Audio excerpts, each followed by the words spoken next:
Something, something, something, something, something.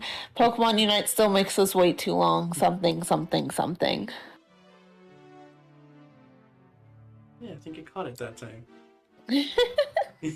I don't know what stream it was that I opened up the other day, but man, it really did start immediately with me going, oh, I see, the stream is just like Pokemon Unite, where it goes and then it makes you wait 20 seconds after saying go for it to actually be going. And I was like, oh wow, it started immediately on that. It didn't wait for a second. Well, Happy is here with something something something nuts. Exactly. Happy gets it. We're happy to see you. A pun that I'm sure Happy has never heard before in their life. I'm sure, and I'm sure it just never gets old. Of course. Especially not for me. Because I definitely don't say it like every time they drop into the stream. That would be silly. That'd be silly. And do you see me as a silly person? Never. You're always serious at all times. All serious all the time. Oh, there's sure is a lot of stuff in this folder. Delete. And you know what's great? What was I gonna say? What were you gonna say? Oh! So I rewatched the first episode of the Sinnoh part of the Pokeannie where Dawn is introduced. Who? And yes, and I loved it, but I'm the tiniest bit grumpy about it. Oh? Also, Stream Elements just let us know that you're live after Happy's already been in here. So that's somehow even worse. Congratulations, Steam Elements. Or Stream Elements. Thank you. Congratulations, But, Steam Elements. You messed up more than usual. But, yeah, I was a little bit grumpy. Because you mentioned how there was an episode about Go coming up that doesn't have Ash in it at all. Mm-hmm. And as I was watching the episode with Dawn, I was like, we were getting to like the end, and I was like, wait, there's an Ash appearance somewhere in here, right? But he does appear for like a minute at the end of the episode, which just makes it feel like we can't let people think that Ash isn't the main character. They'll forget Ash exists if we don't have him in this episode. So they have, and I guess I'm probably grumpy because it's the worst shtick it could have been. It was Team Rocket capturing Pikachu and putting Pikachu into a box. You know, the shtick that is already old by Johto. So it was like they did that presumably to set up probably him crashing into Dawn, because I think he does the same thing where he destroys her bike. Mm-hmm. But the whole thing was like, it was so much just like, oh, you have this perfectly well done paced episode introducing Dawn, and then right at the end they're like, okay, but you gotta remember that Ash is here too. And it's like, could this 1 minute not have just been in the next episode? So, but I'm now understanding more why when I was watching that anime, it felt to me much more like Dawn is set up as a deuteragonist to Ash. Mm-hmm. More so than at least others to that point have felt. You can say, man, she isn't even really deuteragonist material. Yeah. Oh, this is not a Pokemon stream. That may be a Pikachu in the thumbnail, but it's not a Pokemon stream.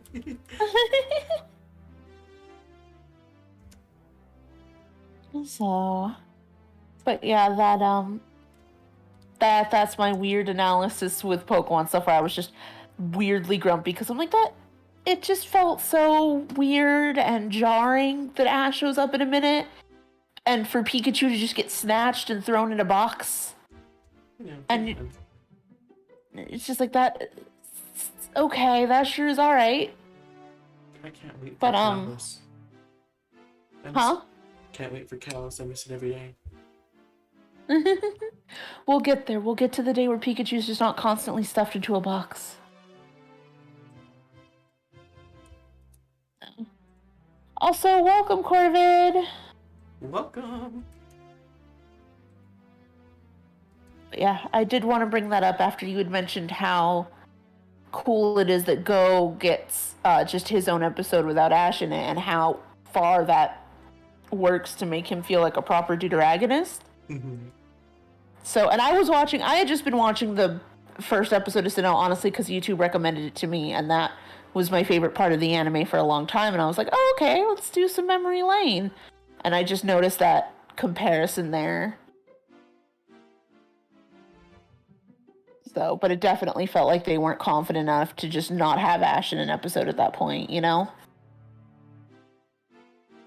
Like, having him for a minute at the end, like, it didn't service Ash or Dawn or the story, so it felt more like we gotta fit Ash in here. So sometimes you just gotta fit action there. That's fair. And I mean, it did mean we got cute Pikachu, even if it's Pikachu shoved in a box. No, I think I'm over cute Pikachu shoved in a box at this point. And we're only, like, not halfway through Johto. Lyra, there's gonna be so much more cute Pikachu shoved in a box. You can't be tired of it now. Okay, but in fairness, this is like my 4th rewatching of the whole series. That's fair. Aww. Here's the remote. The remote for this. But also, I really am so sorry that you're done with cute Pikachu shoved in a box at not mid Johto. Cause I know that you understand the ride you're in for, but also I'm so sorry for the ride you're in for anyway. I can't hear you right now. Oh no! Lyra's abandoned us. Everybody, let's talk about how cute and wonderful she is. I'm back. She's back! We can still talk about how cute and wonderful she is, though.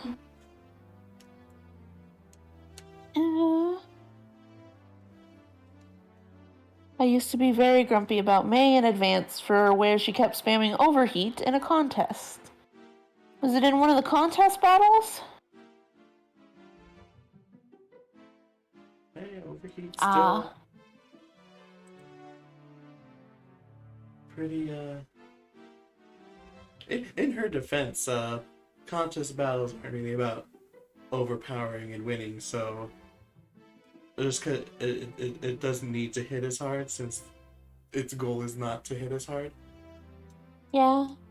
I suppose as long as she's still using it well for a contest, it makes sense. Wasn't that the one where she, like, did a really clever thing where, like, overheat was too weak to matter, but she, like, blasted the water move with overheat so it didn't do as much damage? Oh. And, like, everyone, like, and the audience was like, wait, May can't think that far ahead. What do you mean she thought of that? It was versus Absol using Water Pulse. Oh. Yeah, I can't wait to rewatch, to get to Sinnoh for rewatching the contest, because, to be honest, that was some of my favorite parts of the Annie. Same. I love the contests. So I'm excited to get back to that. It's why I'm especially depressed that they vanished. Uh-huh.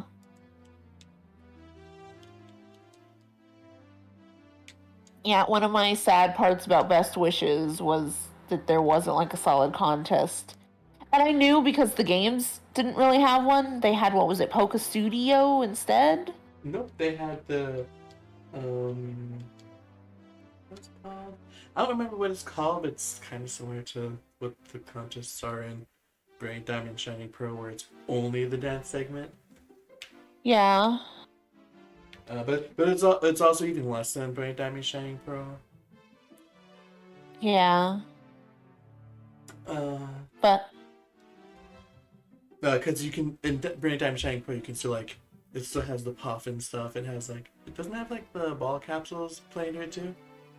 yeah, the ball capsules are part of the visual judging now. Yeah, so you gotta like uh, yeah, there's still stuff to do and there's still ranking to move up. Yeah. In Unova, it's just a distraction. It doesn't actually do anything except I think unlock more accessories to stick on your Pokemon for the content for the thing itself. Yeah, it's solidly a side quest. It's not even it doesn't even feel like a side quest. It's just literally just a distraction. Advanced contests weren't interesting for me, but somehow Sinnoh was cool, even though it was kind of the same thing minus the dressing up. I I don't remember the Hoenn contests quite enough, but I do definitely know I got more into the Sinnoh ones. But a part of me knows that it was the dressing up specifically because I don't know like why in my brain, but I was like, there's something that feels more official or I guess important when you have your own specialty outfits. It made it feel more like an event than when it was just Pokemon trainers in their normal Pokemon trainer gear walking onto the stage to do the stuff. Mm-hmm. So it's like the fact that you got to see all these fancy dresses and all the characters were going all out with their outfits. Something about that alone just built the hype in my brain. Also, it's small, but I loved the little touch that like Dawn had one dress, but she would style it differently for different contests. She Mm-hmm. would change up her accessories for her hair or sashes or go without sashes or little ribbons. I don't know, I just thought that was a really cute touch. Meanwhile, Serena just has multiple dresses. Yeah. Serena goes the card captor soccer route of like, all right, what dress are we doing today? Though that felt a little more appropriate for the showcases just because there was like a pop star element to it. Mm-hmm. So, and like that works a lot more that you're expected to have a brand new outfit each time. Also, I need to ask a question. Are we talking about the game contest or the show contest? Yeah, that is a good question. Which one were you talking about, Tails? Oh, I'm talking show. Okay, good. We're talking show. I'd also like to note that contests were new in Hoenn, so they're very experimental, and it's very, especially early on in the Hoenn contest. It's very much just like throwing moves around, and in later Hoenn, and it starts to lean more into let's do something creative with these moves that you might not expect out of them. And then when they got to Sinnoh, they had already learned that lesson, so they're just like, all right, time to crank it up to 11. Yeah. And then Kalos cranked it up to 15. Which Kalos is just kind of seems to be its motto. What if we took this and cranked it to level You 15? raise a fair point. Kalos in general is just what if we cranked it up to 15?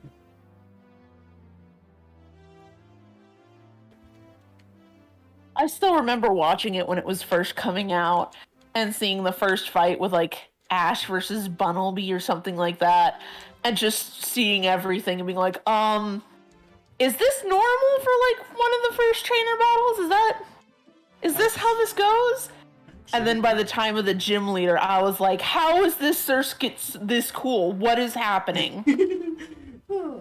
Man, the animation quality is definitely 20 times better once Kalos starts, but I will admit the writing quality takes a bit, not necessarily with the characters definitely just skyrocket, but like I mean,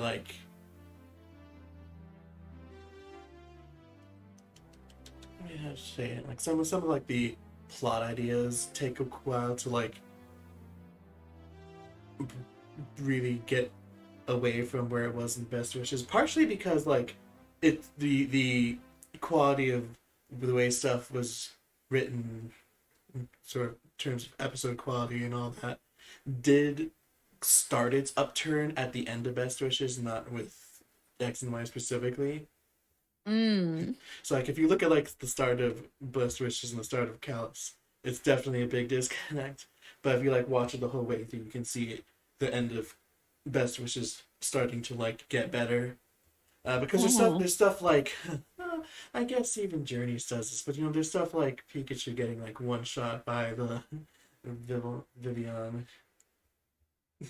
Ah. Yeah. and stuff that Journeys doesn't repeat. Ash for the like sixth region in a row has to learn. Once again. Oh, right. I do have to train my Pokemon for them to get stronger, don't I? Oh my god. I guess the fourth. I guess Kanto's like, of course he's gonna learn that, and Johto he does that without needing to learn it. Yeah. Uh, sometimes you just have to suddenly be reminded, I guess, that you train your Pokemon. Sometimes you just gotta be reminded you train your Pokemon. Oh yeah, and Grant.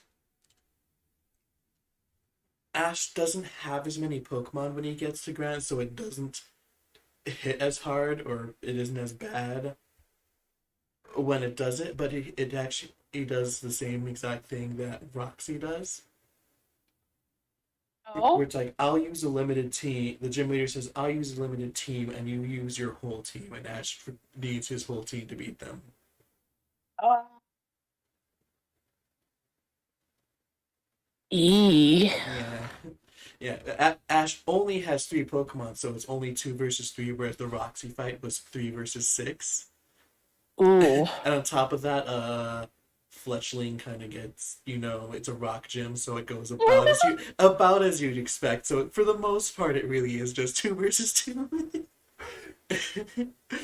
uh, so because of that, it doesn't hit nearly as hard, but they still were like, what if Ash needed 3 Pokemon to beat the 2 gym Pokemon, even though for 4 whole generations, 8 gym leaders each, he only ever used as many Pokemon as his opponent. It's the thing is, Roxy is the poison type from Best Wishes, right? Yeah.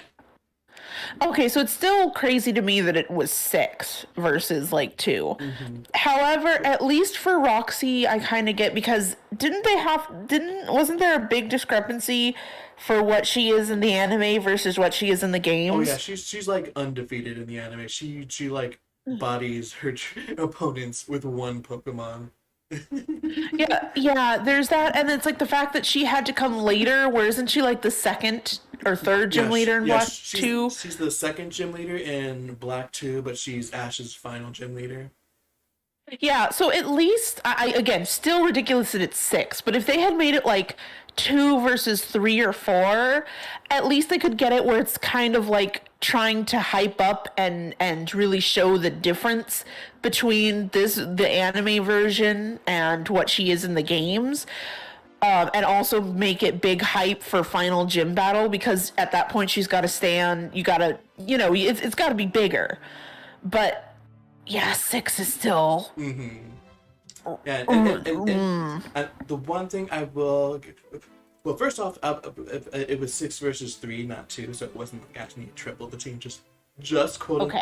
quote unquote, just double. And I will give it the defense of this.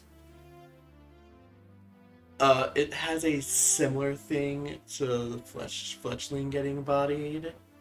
Uh huh. That's actually it's simultaneously better and worse, because it's worse because it's like it's like one Pokemon versus double the team. Uh, but it's also better because all the Pokemon that just kind of come in and kind of get slapped silly are Pokemon he like never uses. So Yeah. it was like a chance for them to get to be in here and do something for once. Mm. So I will give it that. It was not without merit. However,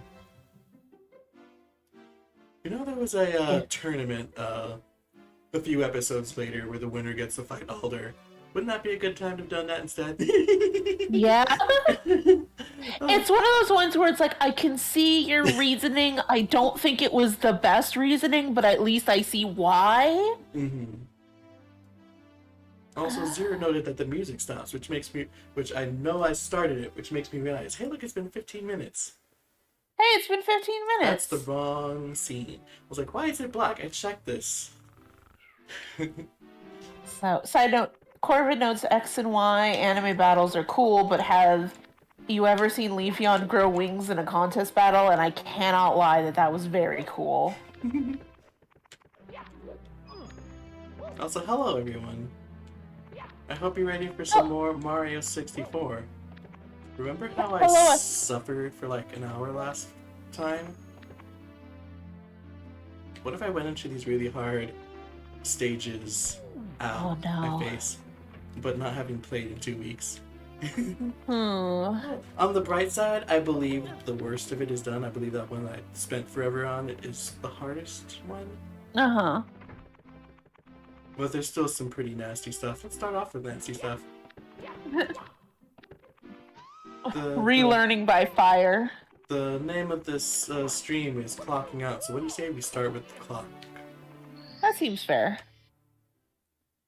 Also, Happy's like, had you guys in the background and assumed it was Pokemon tonight. So welcome everyone to this Mario 64 stream, actually. Hi, welcome to the Mario 64 stream where we talk about the Pokemon anime for 20 minutes before we start playing.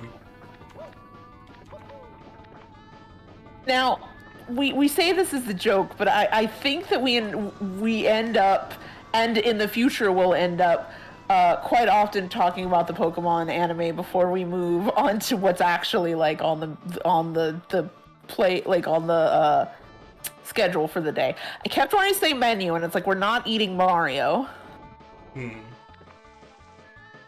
What do you think you are, Zero? Exactly.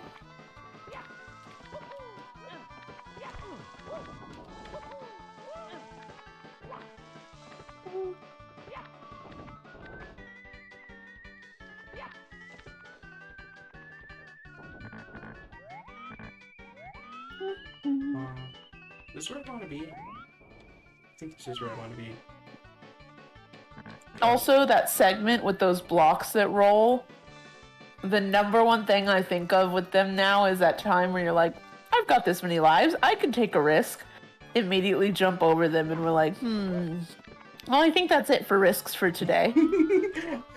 Huh. See, I remember that too. That's why I didn't take a risk and try it again. Oh.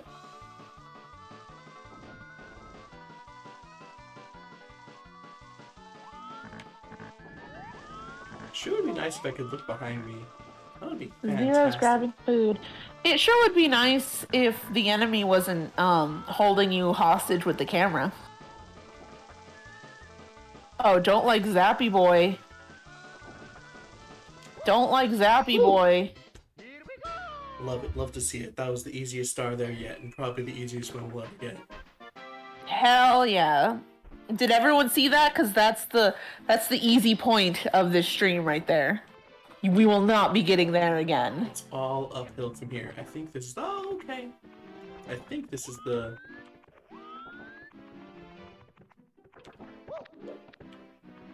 No, let's be positive. That's a sign of things to come. Only good things are happening from here on out. Please be the red coin mission.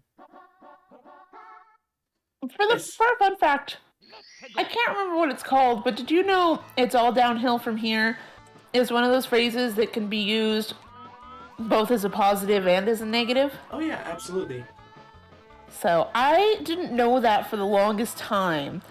I thought it was only used in the negative, so I would hear people using it and I'd be like, what's wrong? It sounds like everything's good. So basically, what I should be doing is I should just say, it's all downhill from here, and not specify, so I don't jinx myself. Build that suspense. Normally this is where I would do the 100 coins. However, I like life. Okay, I'm glad Lakitu is dead. However, don't ever do that again. Mario, I understand wanting to kill Lakitu, but...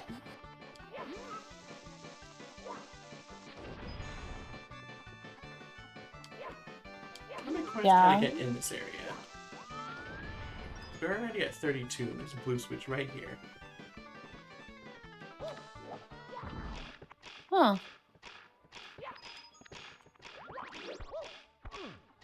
Oh, that's going well. Well, only having gotten one of the blue coins from the blue coin switch, I'm guessing not nearly enough.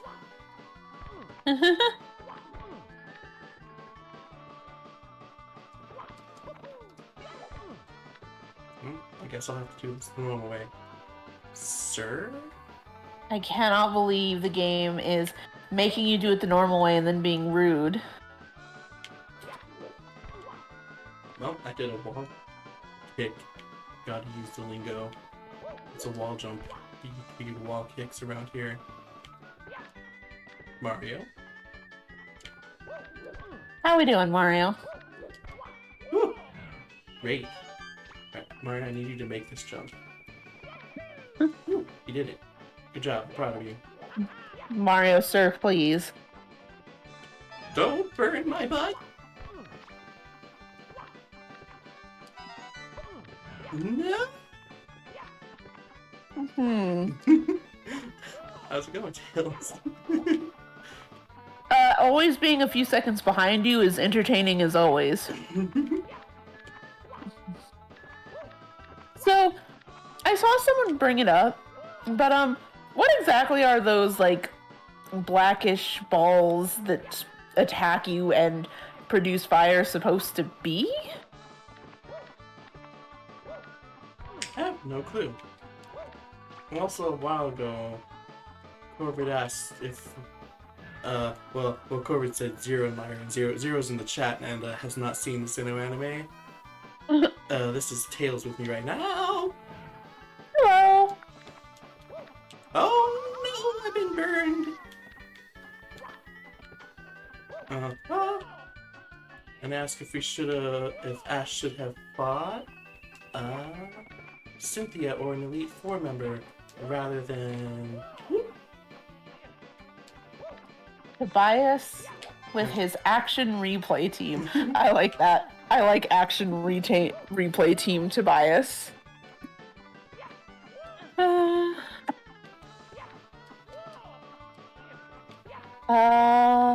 Lyra, I'll let you start off that question.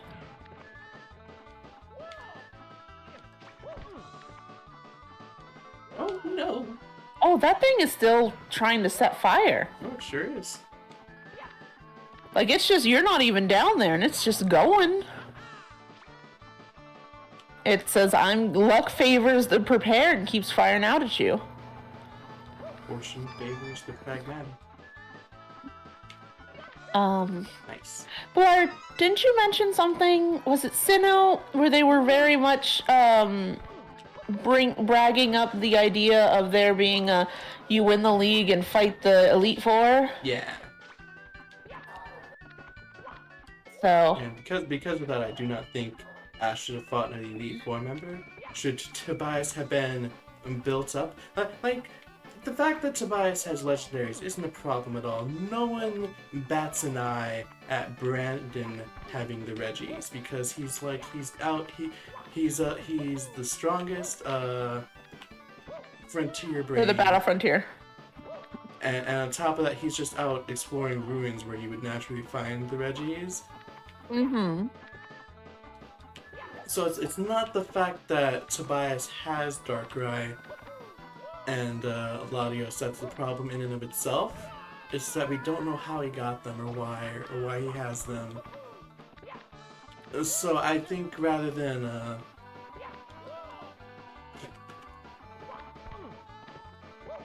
switching who Ash faced, I feel like they should have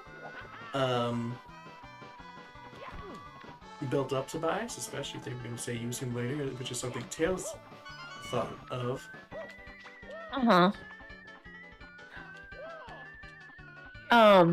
When I was first watching, I was sure that they had introduced Tobias to like lead in to the next part of the anime or to do some kind of arc with him.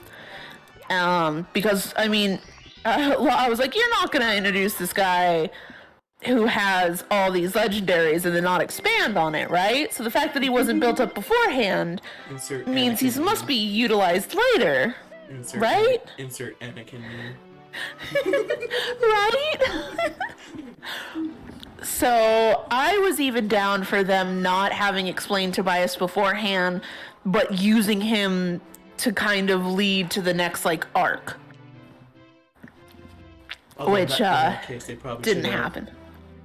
In that case, they probably should have done a Harrison and used Unova legendaries.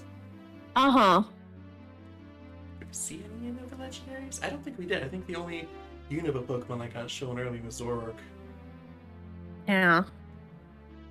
But to go back to the question, yeah, I'm with Lyra in that they could have had Tobias be the one to face Ash and then like go on to fight Cynthia. They just needed to do a better job with Tobias.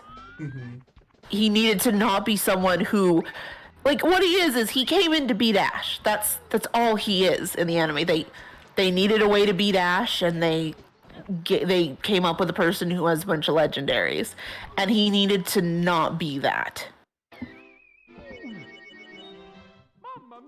And he's better than, and he's 10 times better than Cameron, because that's kind of the thing. Like, sure, Tobias was invented solely to beat Ash, but he's the 4th character in a row that was invented solely to beat Ash in the Pokemon League, and it's like Tobias is very clearly, all right, we need somebody to beat Ash, and Ash is very competent, so we need someone who can believably beat Ash. Yeah. And for some reason, they didn't want to use their 4 whole seasons, nearly 200 episodes to build that person up. Glances at Alan. Anyways, ignoring better characters. So like they for some reason didn't want to build it up. So if he has legendaries, that makes sense why he'd win.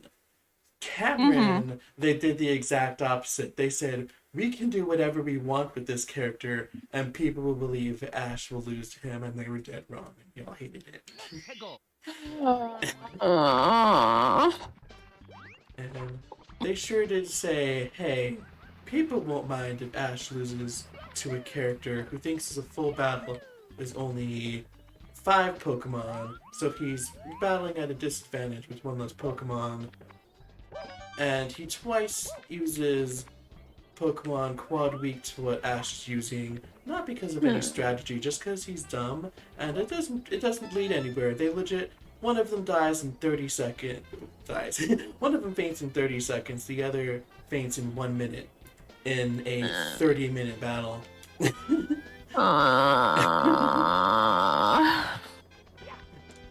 This is my review and like adding on points to Lyra is just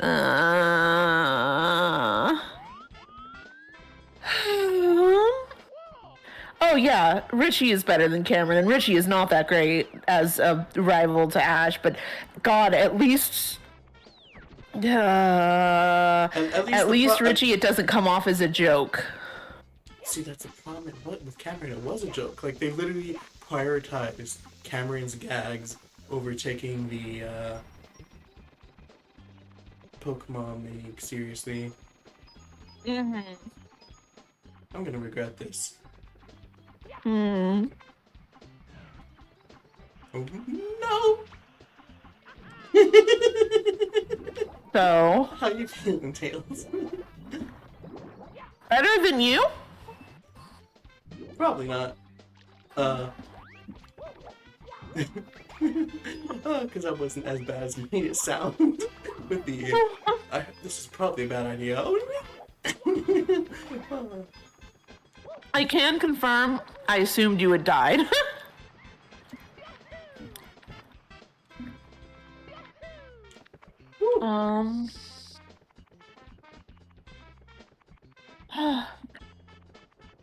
Let's see.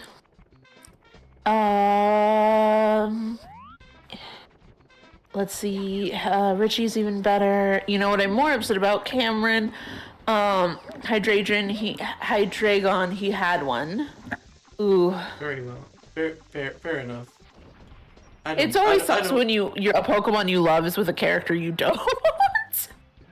I don't feel too bad about Lucario because I'm gonna be honest, Cameron and his Riolu's relationship is like the one upside to him. I'm gonna be honest, Cameron isn't too bad as a gag character. It's just why would you make your main character lose to a gag character? It's also incredibly weird to me because like it's not like they didn't have a rival character. I guess he couldn't lose to Trip, but didn't they make it so that he fought Trip on a one-on-one battle at the beginning of the league? They sure did. It was like, he wasn't gonna lose to Trip, but it was like a whole Pokemon League of what are you doing? There's one-on-one versus Trip, and I have to like call out like I love Pikachu, and I think Pikachu can do far more than people give him credit for. But with the way that battle was written, it was completely unbelievable that Pikachu would have won. Yeah, it's odd. That whole league is odd, and I know there's been a lot of talk with like Black and White had to go through like big rewrite changes and stuff. But like I'm still just wondering how we got to this, that one of the rewrite ideas that made it to the end was Trip gets knocked out in a one-on-one battle of Superior versus Pikachu, and the gag character is the one who beats Ash. No mistakes have been made.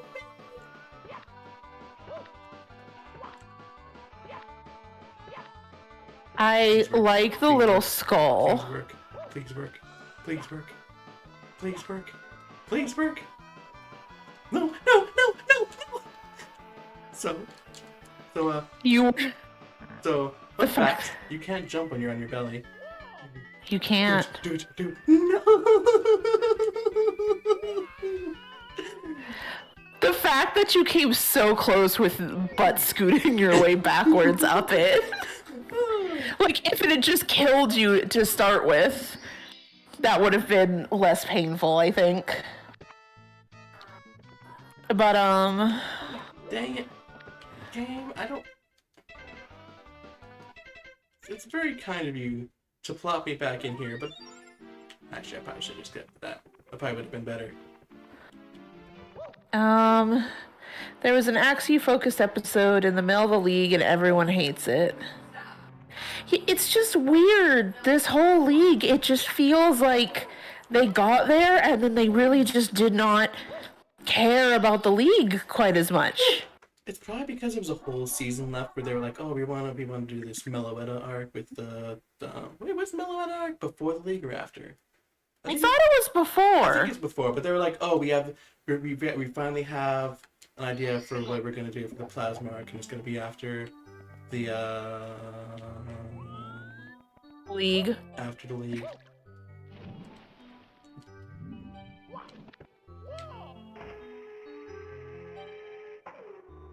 How could you hate Meloetta?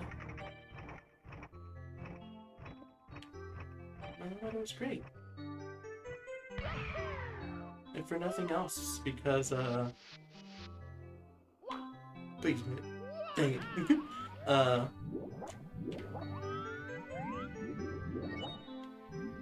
It gave the only legendary feat to one of Ash's Pokemon.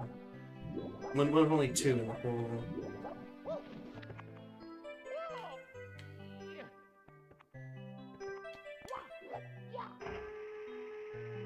I love Meloetta. I loved its little arc. I'm not at all biased. Just because I like magical girl transformations and they gave it a magical girl transformation has no bearing on how much I love it. Honest, but I still thought that the Meloetta arc was like the best part of the Best Wishes anime. I mean, maybe it's just that that's not a very high bar, but you know.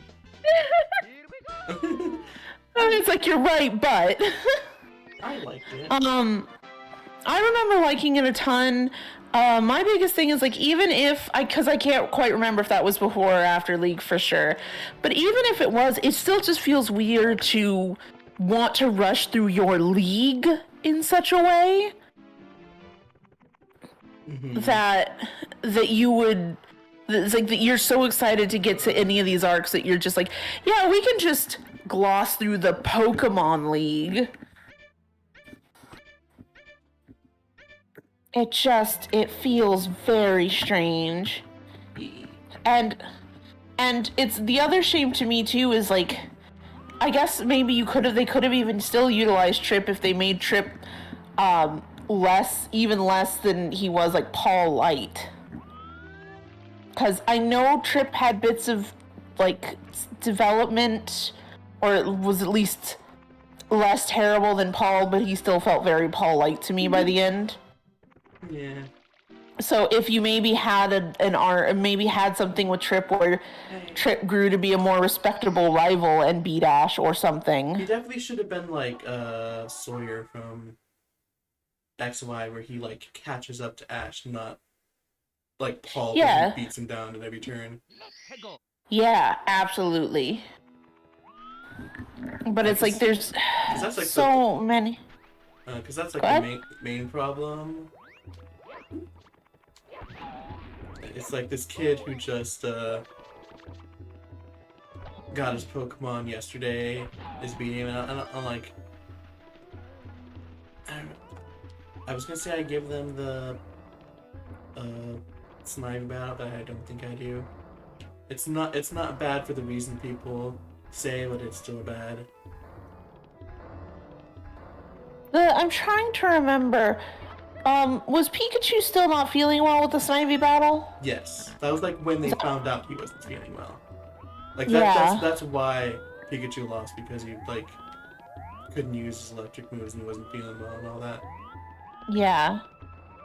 And everyone's just like, oh, Pikachu's resets. He's just no.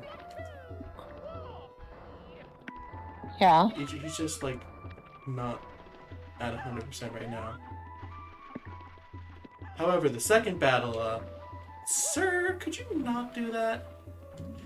The second battle, when he's feeling perfectly fine, he still loses to that Snivy as a Servine. Yeah. It's most things with Trip were an odd choice, but I still wish we could have seen, if they were gonna go with this, we could have seen something more like, maybe he wins that first battle because Pikachu's not feeling well. Ash is able to win the second battle. It's still a not friendly rivalry and maybe grows to something where they both respect each other properly. And that's why Trip wins at the end or something like that. Something better than I'm gonna make a bold gag character. I'm gonna make a bold. Please don't steal my hat again. I'm gonna make a bold claim here. What? Trip should have been Iris's rival. Oh. There was one episode in there where like it's the one time Ash does well against Trip. In his third battle he gets a tie with Trip. And, in that episode that's like very like I don't remember what it was, but basically Trip and Iris interact a lot and they like have a lot of criticisms that they throw at each other, and every single one of them is true.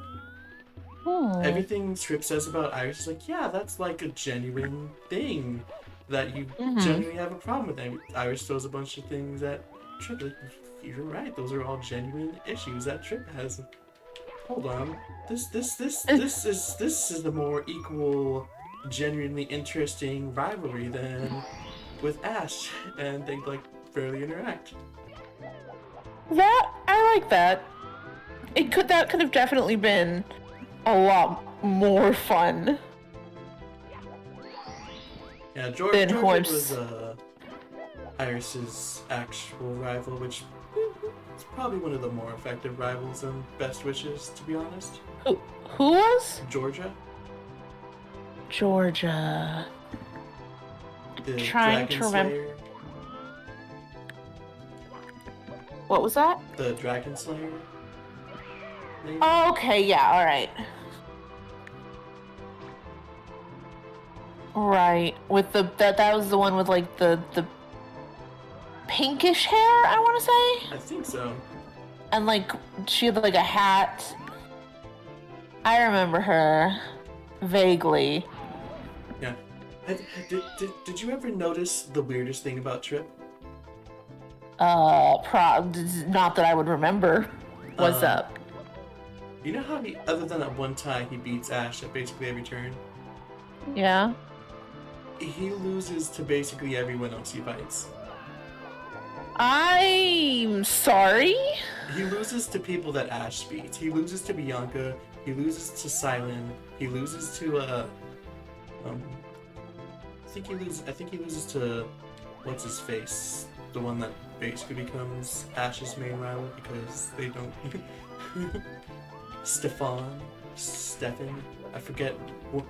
They have the joke where they pronounce his name wrong, and now I don't know which one is right. Are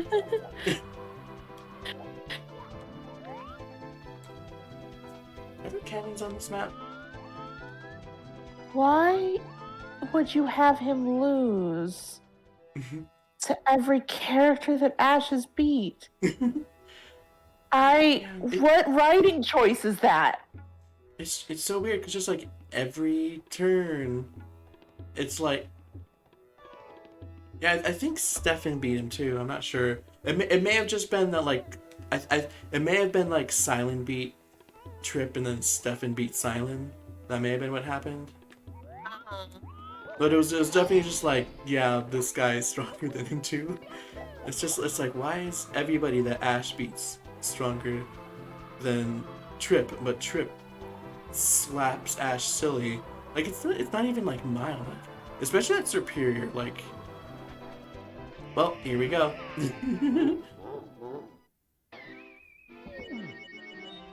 Oh. And Javier says that Stefan was the best rival of Ash's, and the battle is by far the best one in the whole league.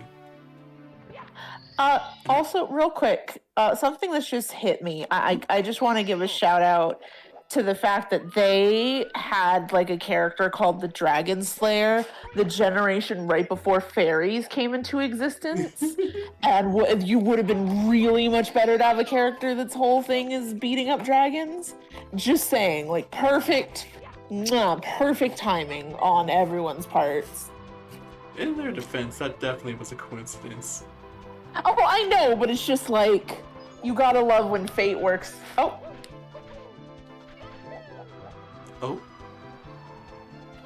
My microphone. I don't know what you said. My microphone was being rude. Okay, it was still being rude when you were trying to say it was being rude. I can't believe it's still being rude. But yeah, you just gotta love when fate works out that way. Of like, you gave us this Dragon Slayer right before you gave us the dragon slaying Pokemon. Hello. Hello? I'm talking to the... Oh, there it is. I knew there was cannon. I knew there had to be a cannon somewhere on this map. Imagine looking for canon and not disregarding it to write your own fics. Hello? Excuse me, sir. Hello, sir. Are you feeling alright? Sir, this is a private conversation. That was fun. That was fun. Also rude.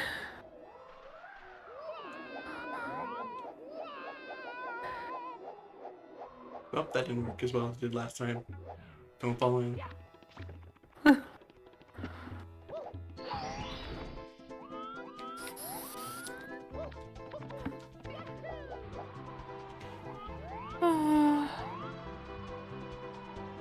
Alright, Mario, I have a request. Don't.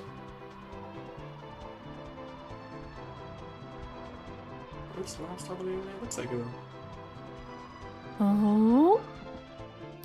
Perfect. Anyway, There we go. Speaking of Tails and Lyra talk about Pokeannie while playing Mario. Oh, there's red coin. Imagine us not watching Poke Annie or not talking about Poke Annie while you play something completely unrelated. Does that sound like it would even be us at that point? Oh, I forgot about the speed booster.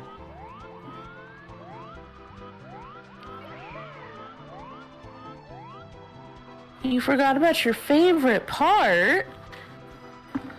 Let me shoot really high so I can definitely make it to those coins.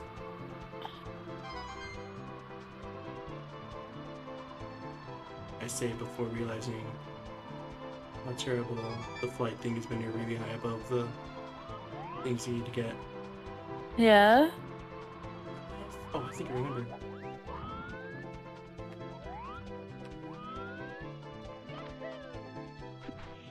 Yeah! Did all of Ash's, or did all of Ash's Unovan starters stay unevolved? Pig Knight evolved once. Ah. My headcanon is that he just has so many. It's a similar reason why most of his Kanto teams is uninvolved. Like, he just had so many, so it's like the training is so spread out that they don't get to evolving. But that's not stated, that's just like a headcanon.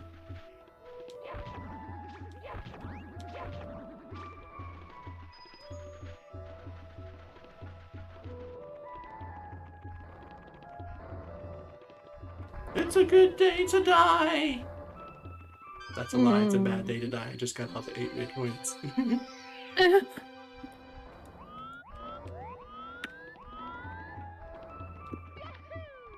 Javier makes the other good point. We need the cute relief. That really was going to be my defense was, they're cuter as starters and therefore they didn't evolve. Boom. We're joking, but now that you mention it, like, the real,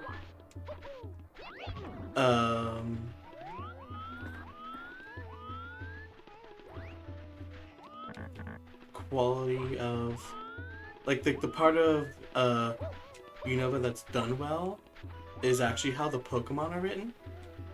Uh-huh. And,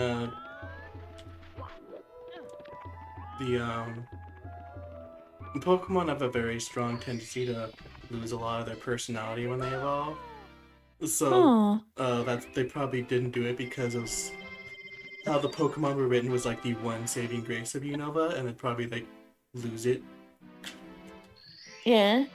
They're like, please, this is the one thing we have down pat this season. Please don't take it away from us.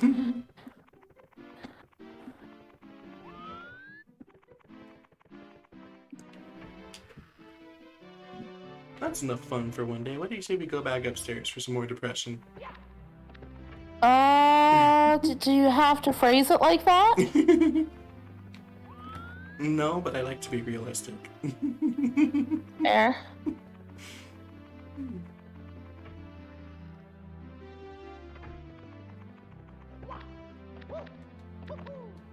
Unova's team was actually Ash's balanced team.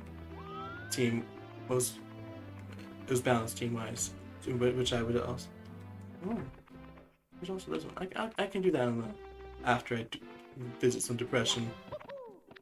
I honestly really want these last 2 levels done before the other levels, so the nasty stuff is done first.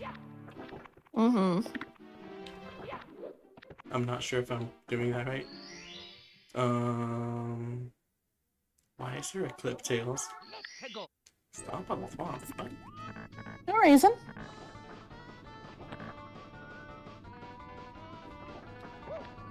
Why would there be a reason for a clip?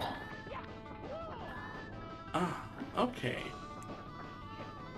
Okay, I messed up. Oh. Also, now I want to go back and find one of my favorite clips. There it is. Oh man, it sure is convenient that you have a Patreon server where I put all the clips to. So I have a really easy way to find them all. And you might think this is just a plug for Lyra's Patreon server, but no, really, I post all the clips there, so I knew exactly the channel to go to. Oh man, what a good timing for the specific clip that I posted. Because it was the That's Enough Risks for One Day clip. What was the new one? I can't watch it. Oh, the other one was just the bird in the camera? No. Oh, really? Sir? Sir? I'm excited for the 100 coins mission here. Oh, like, do we mean excited in like a positive sense, or? Define positive. Nope. Aha! Exactly as planned.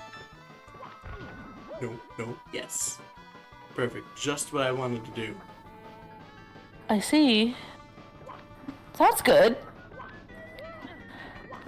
What?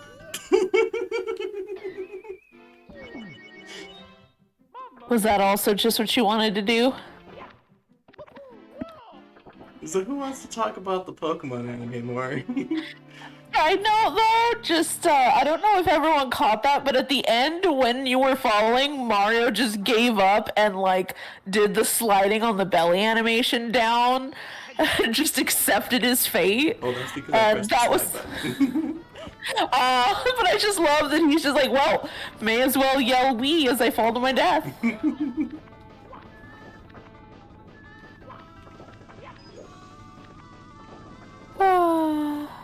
And that one little segment looked like I actually knew how to play the game.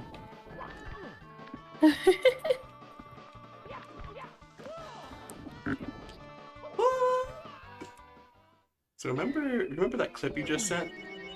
Yeah? Imagine if someone were foolish and tried that again. Ridiculous. That would be silly, and we've established you're not a silly person. No, right? Also, hey, Oh, no. since I mentioned your Patreon and all... Oh, hey. Here's a convenient link if you want to help support this very, very serious person, of course. Okay, no. I got excited for a moment. I thought I did it right. I was wrong. Oh.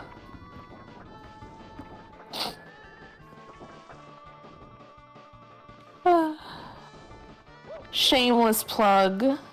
It is a shameless plug by me. Lyra won't shamelessly plug herself, so I will shamelessly plug my good friend Lyra and her very good Patreon. So there's good news and bad news. The bad news is I once again was a fool and did that thing I always die doing. I see. The good news is I lived. Oh, Cool. No. Oh no. Improvements. What am I doing with my life? Playing Mario 64. I just don't know if that's good or bad. Throwing it away, I see. I can't tell if that's a you died in a second joke or if that's just a diss against Mario 64. It actually was Do I have to? I'm sorry. It's just so funny to see you get a life and then immediately scream, "No!" Like, what? This is a good thing. How do I get up there?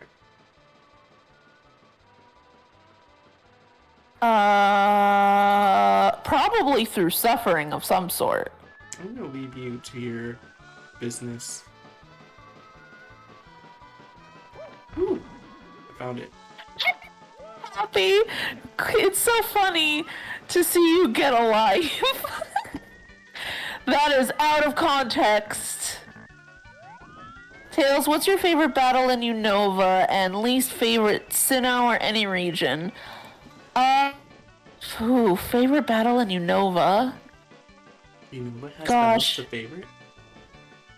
A favorite battle in Unova and least favorite in Sinnoh. Or any region. Heavens no. Oh. Not really. Possibly. Heavens no. How you doing, Lyra? Quite possibly. I was going through the gym battles, and you may know that the one I said heavens no, like heavens no, was the fourth one.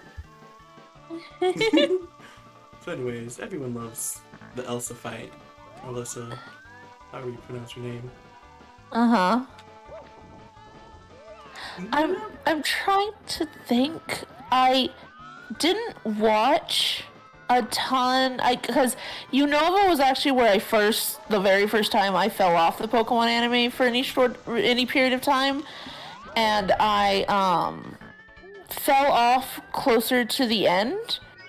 At first I didn't even know who Cameron is because I didn't end up making it to the league. But I'm trying to think. Favorite Unova battle I would hope would be somewhere in the league, though I guess we've established the league wasn't that great. Yeah.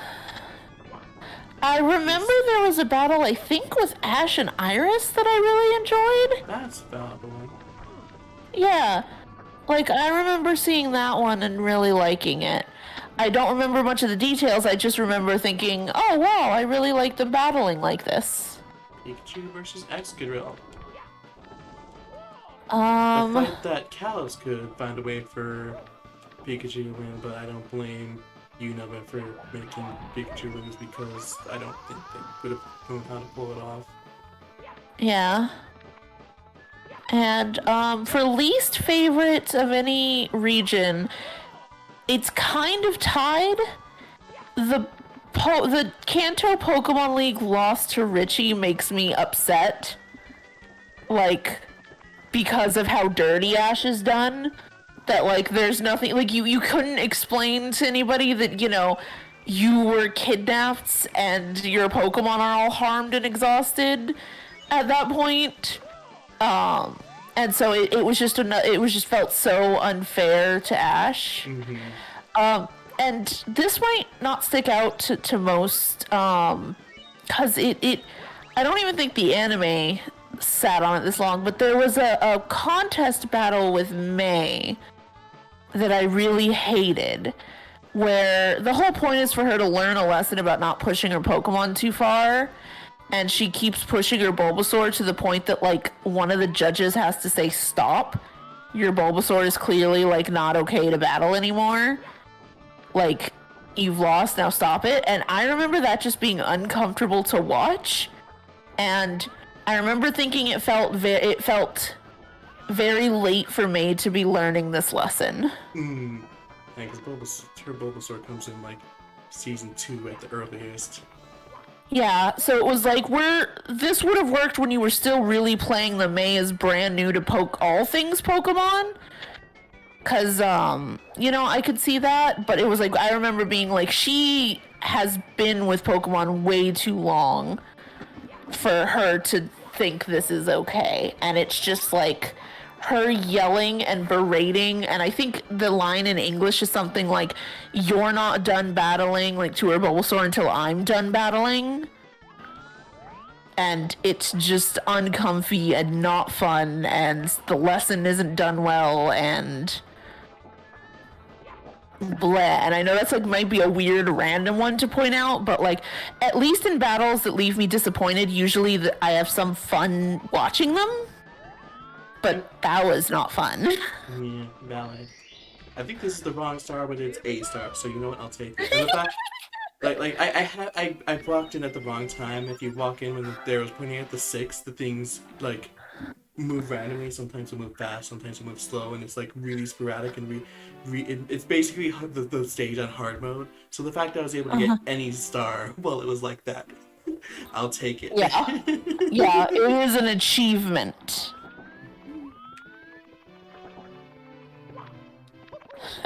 I like that we know Elisa or Elsa as the dog murderer here. That's fair to remember her by. What's that episode called? I don't remember. I can glance through, but I feel bad because I think that episode is one of the reasons why I look back and I just don't enjoy May as a character. And because it was a lot of little things, but I know that episode is like a big, even though it's not fair, it's just one of those things where my brain's like, ugh.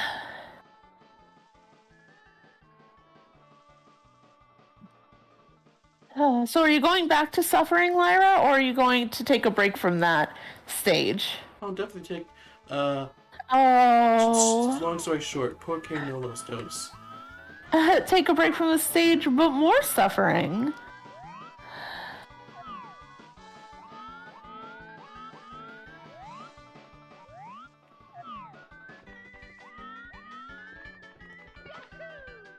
I know about this skip though. Thank goodness. Oh, what do you mean there's a thing here? Oh, okay guys, that happened. Just so you know, that was an event. That was an entire event that just happened, just so you guys know. Okay. It looks like it's called Cruisin' for a Losin' in English. There it is. How do I get there?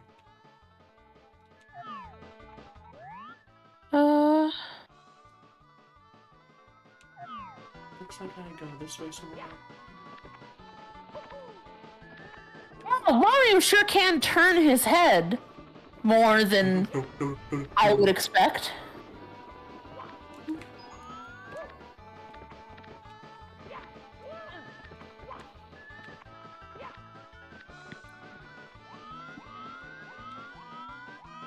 Is this the star? Like, I'm not going for the best star, I'm just going for a star. A star, any star. Guys, I'm learning how to play this game. Am I saying that after I've gotten as many stars as I need to win the game? I sure am. Oh, bye, Goom.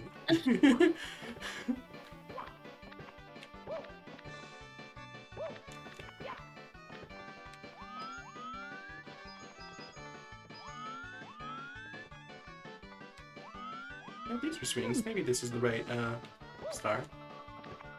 Once again, I'm just going for a star, not exactly the right one, but you know. Right? There's no right star at this moment. A star is a star.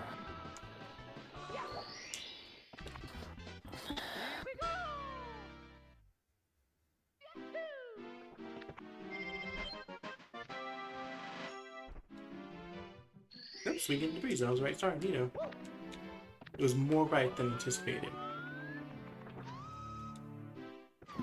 Was that 3 stars each or 4? Like, you know, I have a thing. 4. Nice. I like seeing Nice. those stages that done. Because that means I only have a little bit more to go. They're both over half done. Woo! Almost there, almost there, almost there. Express elevator, hurry up! I know what this one is. I need to remember that this stage works in a way where what I do when I first start matters. Mm-hmm.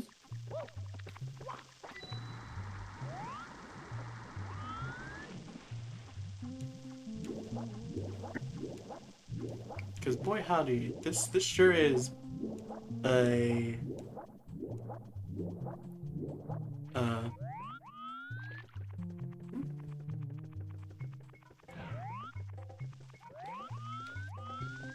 it sure is a map where, or not a map, a level, like a star, where I need to climb to the top. Mm-hmm. And I had water level completely empty. Because I wasn't paying attention to where I jumped into the painting. Yeah. Cubes. Dang it. Dang it, cubes. Oh, I know which stage I should do next.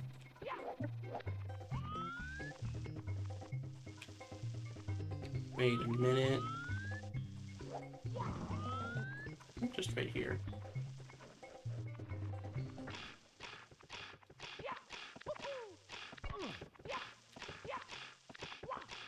I said hurry up. Oh, I know. Oh, no. Okay. So, Mm-hmm. turns out I actually wanted the water empty.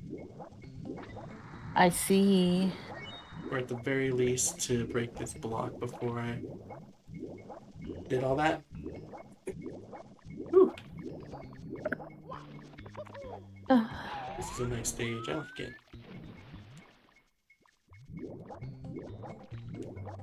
Mario jump. Mario. Mario.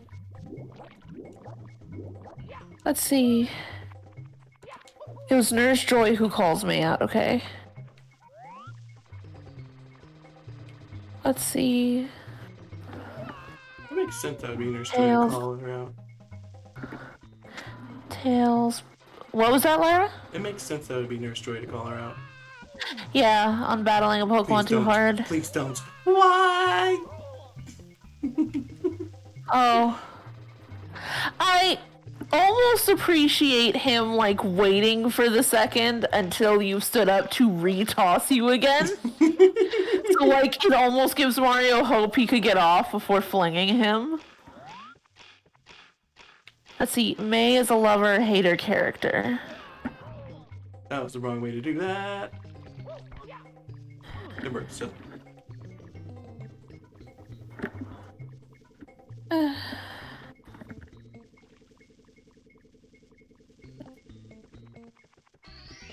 They had to slowly work their way up to Dawn level.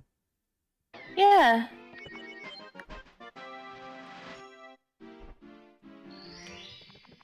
And then they took a little break for Iris.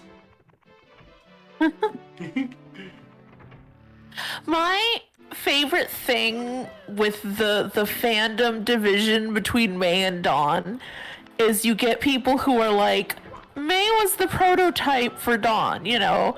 May, what is it, like, walked so Dawn could run. Or you have people who are like, Dawn is just May again, because they know they got May right the first time. And there's nothing quite like seeing those takes and being like, I know exactly where you stand.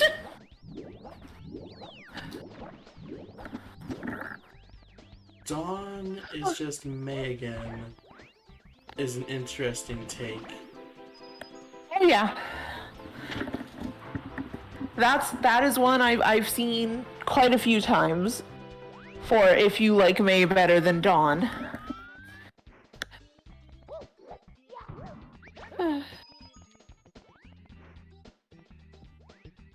So weird because like Dawn literally starts out in the opposite position. And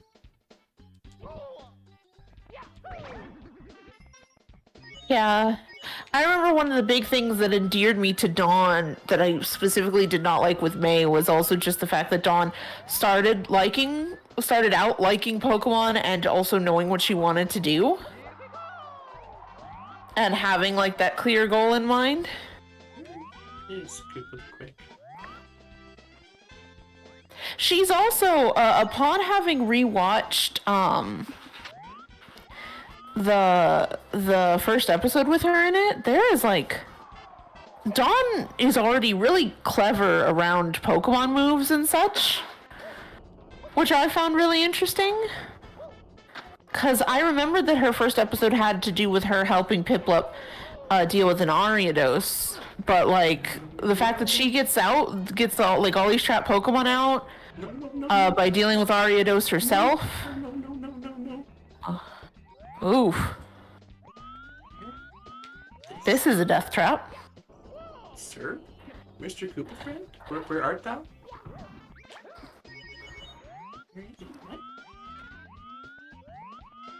Have we been abandoned by a friend? We have. Oh, there you are. Hello.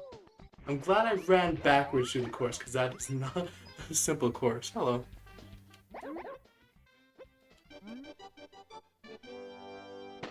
I may die. I'm not gonna lie. I believe in you.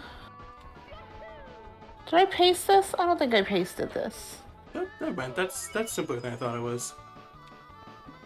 To Javier. No, yes.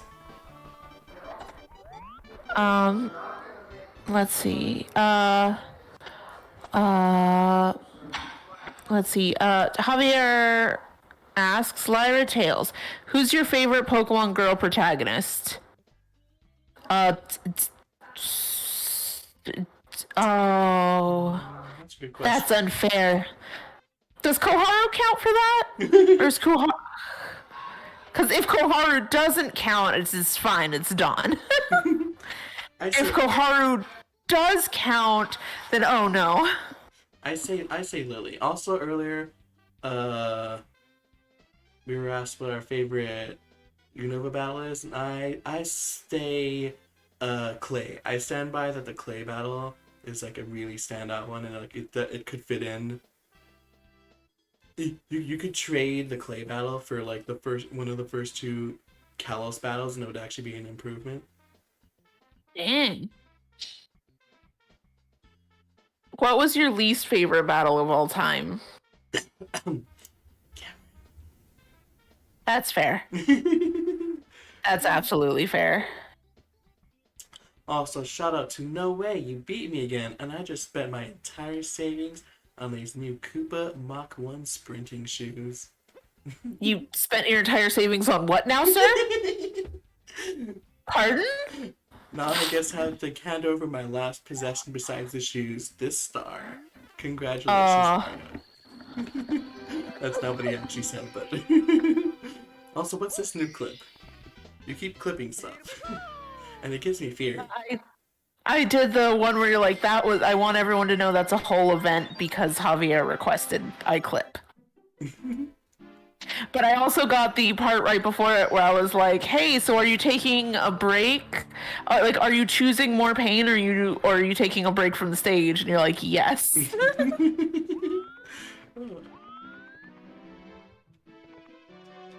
Stages do I have to do? Tiny Huge Island. I need to do more there because that's probably my third least favorite stage in the game. Tall Time Out. Let's go there. That's probably my fourth least favorite stage in the game.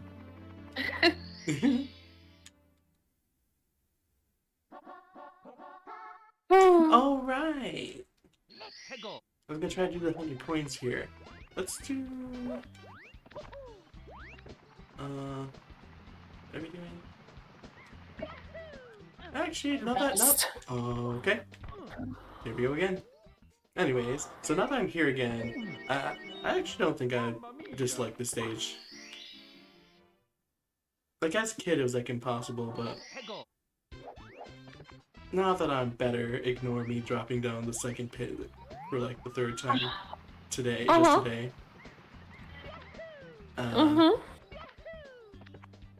It's much more reasonable. Except for 1 star. I also really like the slide. Like I never found the slide as a kid, and that's like the best part of the stage.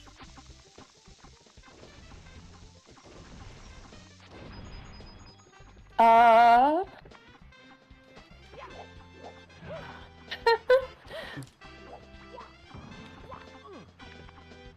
not sure I can get back up from here. Oh, I can. No. Woo. Perfect. Let's see. All right.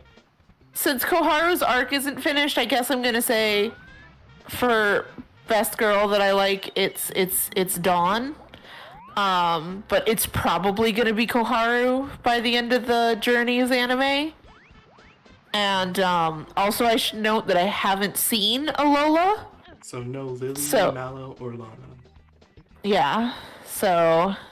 Huh. I just noticed that even if my face, you had seen Alola, we may not have seen all of Lily. And yeah. Not even like in the same sense of like Dawn, like Dawn's come back. I think Dawn's come back twice for the Journeys anime now. Oh. Because, you know, Sinnoh remakes. Yeah. Don't do it! But, oh. But why might I not have seen all of Lily? I told you this before, but not the stream. But like the Alola leaves like a loose. Please jump out of the water, Mario. Thank you. He's like, do you see what's waiting for me out there? So anyways, please turn around. The swimming controls in this game are ridiculously awful. This is the game. This is the exact kind of game that gives swimming levels a bad rep. Like I'm pulling back, trying to turn him around, and he's swimming in the opposite direction. It's like, please, I just.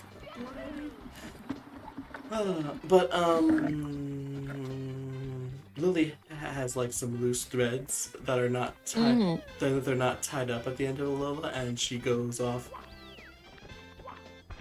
for them to search for them in like the final episode, and it also mentions her still being out looking for them.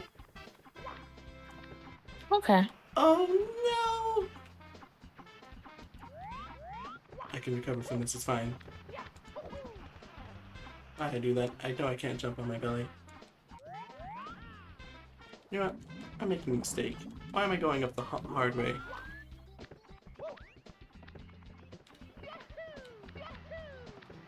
But, left plot threads for Lily. Yeah, they're brought up again in, Journeys, so it seems like they're going to finish them up. Okay, cool. Like, maybe if they just, like, literally just left, and then we didn't hear about her again, like, they visited Alola and didn't mention Lily, but, like, they specifically get a letter from Lilyball and Alola that's specifically, like, her, like, basically recounting what she's doing for people who may have just only been watching Journeys. Hey, remember those plot threads I left open? Funny thing about those. Just, like, why did I go this way again? Yeah, I don't know, because I'm distracting you with talk of Lily. Best girl. So... Yeah, if I'd gone the other way...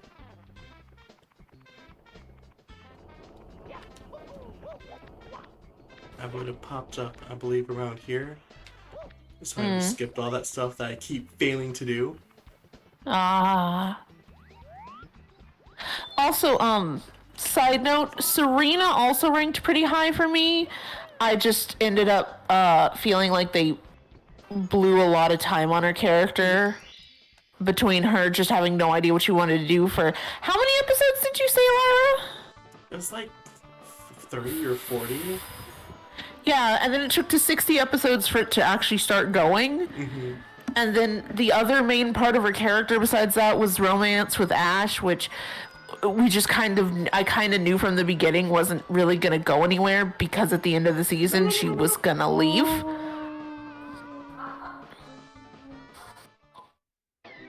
There we go. So it was just, but I did like her character a lot. The writing in X and Y has improved.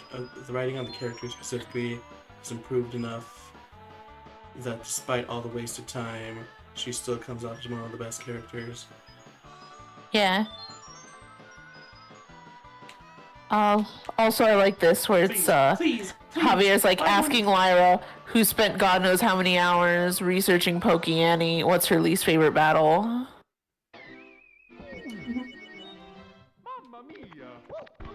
Also, let's see. Tails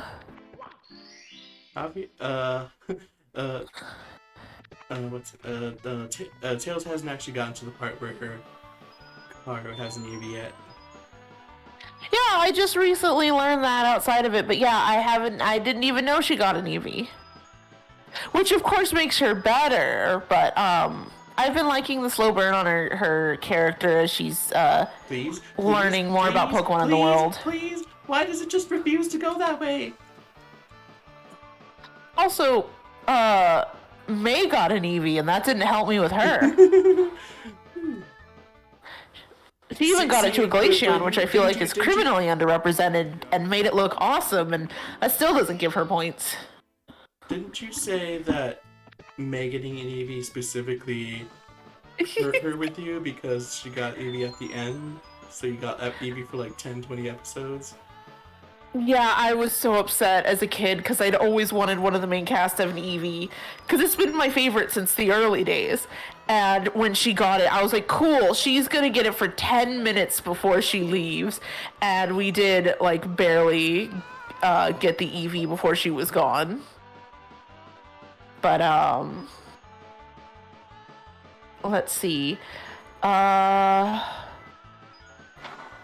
I also liked the concept that they had with her of not disliking Pokemon, but just not being interested and slowly growing to appreciate and like them more.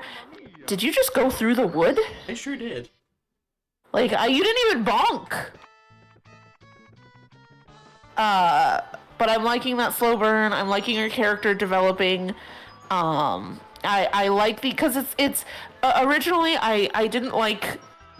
The only other time I remember really seeing this for a longer character was May, who straight up just did not like them to a degree I was not fond of, and also it felt like it changed quick enough, whereas Koharu's is just a very nice slow burn on it, and I like it. I was gonna say something else, but I've completely forgotten now. You know, honestly, the things you praise about. Oh no, not again. Okay, good. The things you praise about Koharu make me feel like Lily. Oh, thank goodness I was right. I know I was interested in the little bit, because, okay, so I should clarify, I didn't watch all of Alola. I watched, I think, roughly the first 20-ish episodes before falling off of it. I think I watched shortly after Ash had gotten Litten.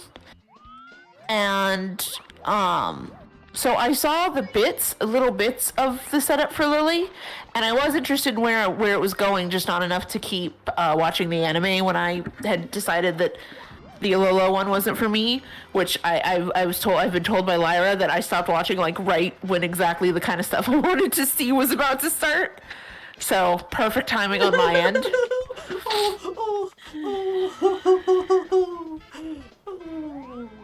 How are we doing, Lyra? Great.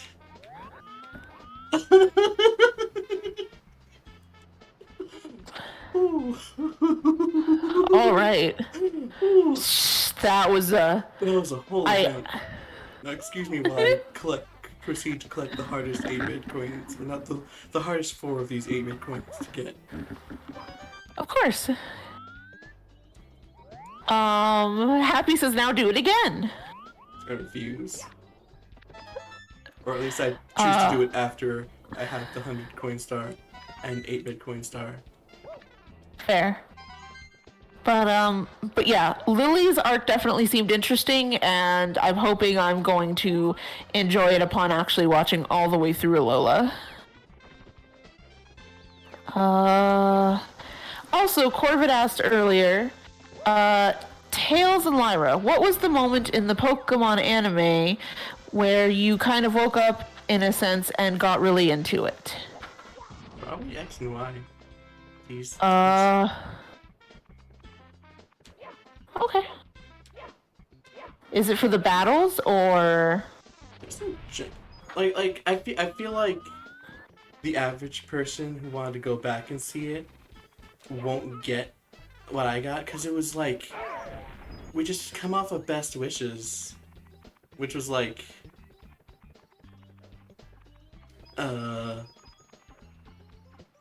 you know, they like tried to reset Ash. Oh Lord, please. Yeah. They tried to reset Ash. The plotty stuff had gotten set to the side until the very end and slapped on kind of haphazardly. The battles weren't really good except for a few. And then just suddenly, all of a sudden, the animation just like cranks up to 20, like like the first Bumblebee battle is almost like on par with like the battle with Paul. And I was like, hold on. Yeah. And then they just got some genuinely good.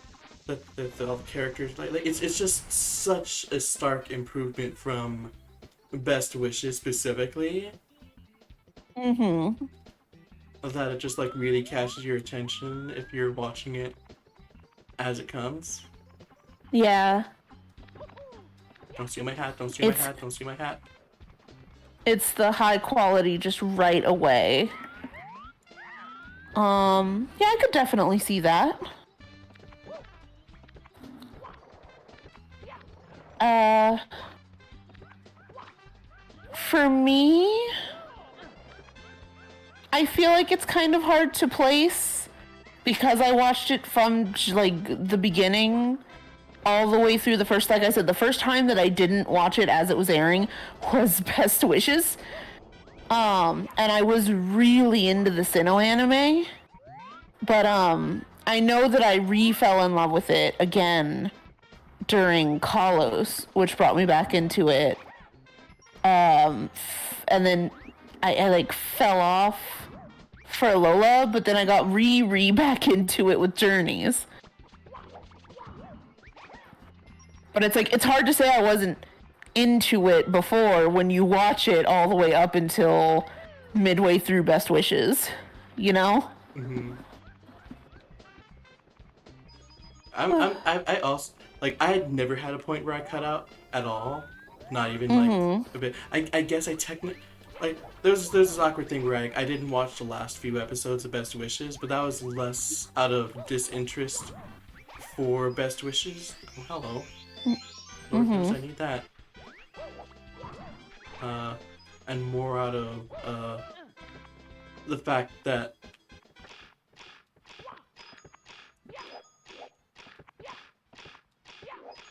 the dub. Oh, that's enough. No, it's not. I need 7 more.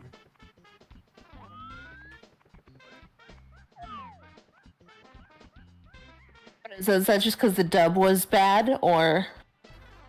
No. The dub, the Unova dub wasn't bad.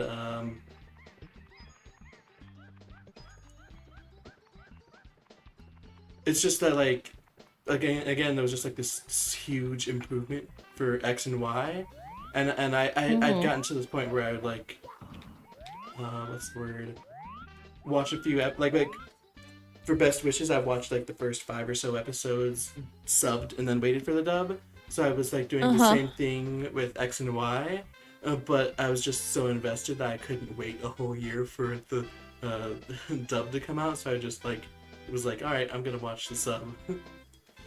Fair. And that caused there to be an overlap between where I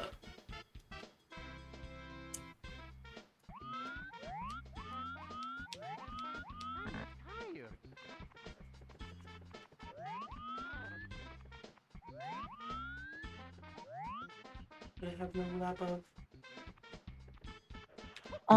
Watching some of Best Wishes dub and X and Y sub. Yeah, it had an overlap where like the X and Y sub and the Best Wishes dub were coming out at the same time. Mm-hmm. Alright, I ask of you, please give me some coins. Why do you betray me like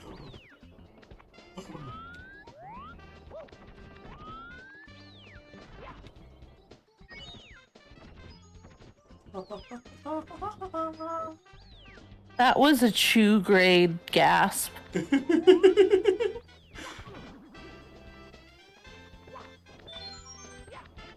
Only one thing could make me as joyful as a chew. Finishing the 100 coins mission in a hard Mario level. Fair. Man, that gives us like actual lives for like I never like oh no. Oh no. I don't like where that is. I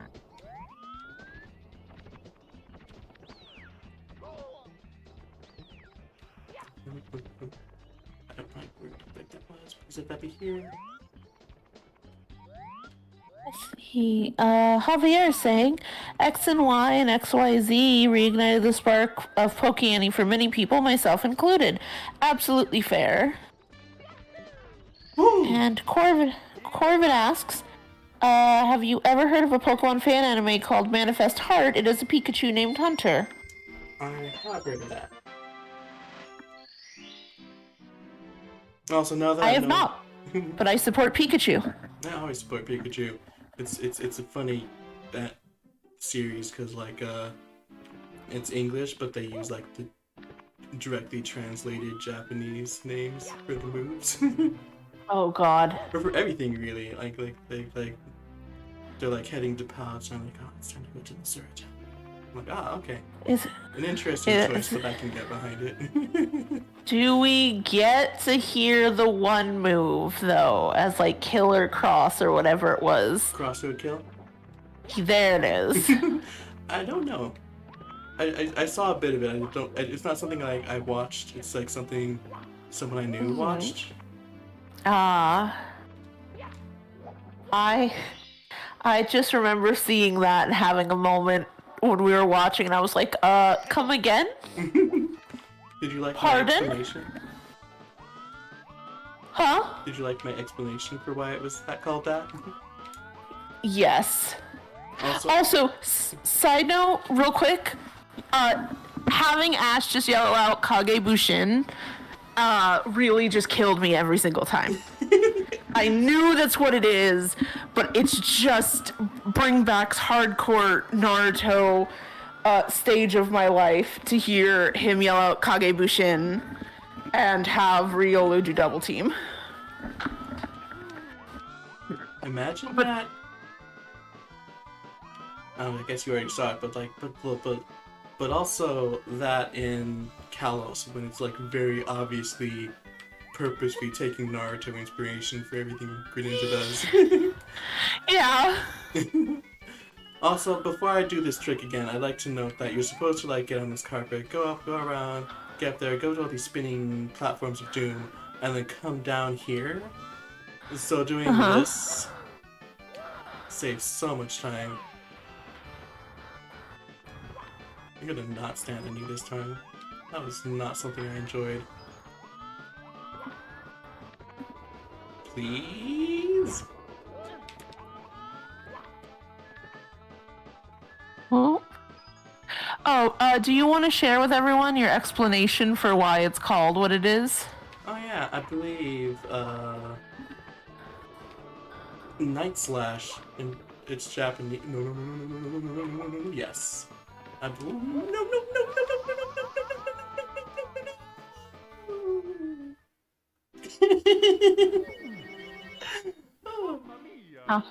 How are we doing, Lyra? Dead, you know, the usual.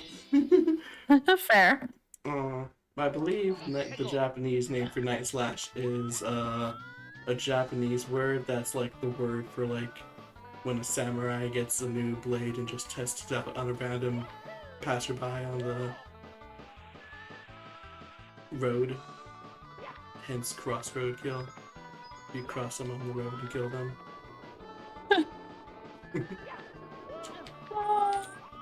So, once again, love the explanation. Everyone, I hope you do too. I hope you love it exactly as much as I do when I found out.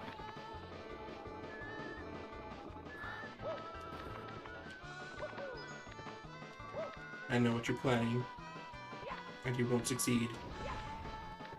Told you wouldn't succeed. Ooh, it's right here this time. I don't have to make a risky long jump that I shouldn't have done, but succeeded and looked really cool. But think about the coolness factor, Lyra. I already got the coolness factor once. Once again, it's that one clip where it's like, did everyone see that? Because I will not be doing that again. Oh, no. Okay, that wasn't too bad. Yes, this is precarious. There we go. I like the segments of this that they're technically 3D. You can like turn the camera and stuff. But like it's very clearly intended for you to just stick the camera like at the side and play it like a side scroller. No. Yeah. So anyways, if anyone was wondering why I said that was precarious, now you know.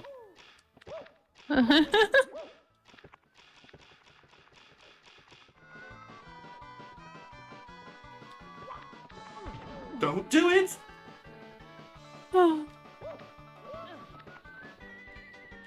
This really is just begging to kill you accidentally, isn't it? Is it accidentally or is it purposely? That's a good question. That didn't work. What does this look like? Not good. Reset the timer.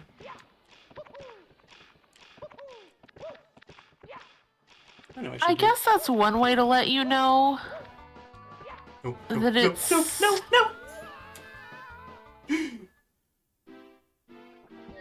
I see. So, how's it going, Tails? I find it odd that it, like, showed the animation of you getting up. Like, it started that animation before having you drop, which feels really odd. Still love that trick. Have I mentioned on stream how I watched somebody who, like, did, oh no, those are 16-star speedruns, so you don't need to even look at this level. She had never seen this level before.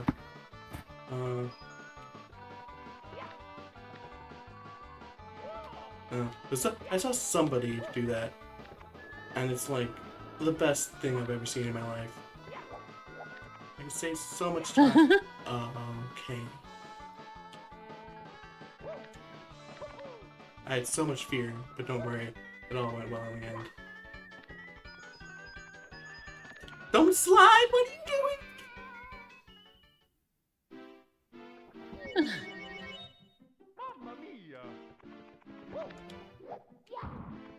Happy, nice jump. Me, having just died. Thanks. Too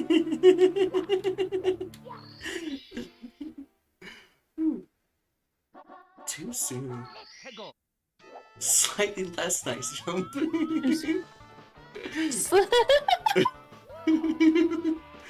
Still love that trick. I will never get over that trick jump. It saves so much time. Yeah. It saves so much time, and like it's so much easier than that. Like I genuinely can die on that part that I am skipping, and it's just so easy to just like do that trick. Yeah.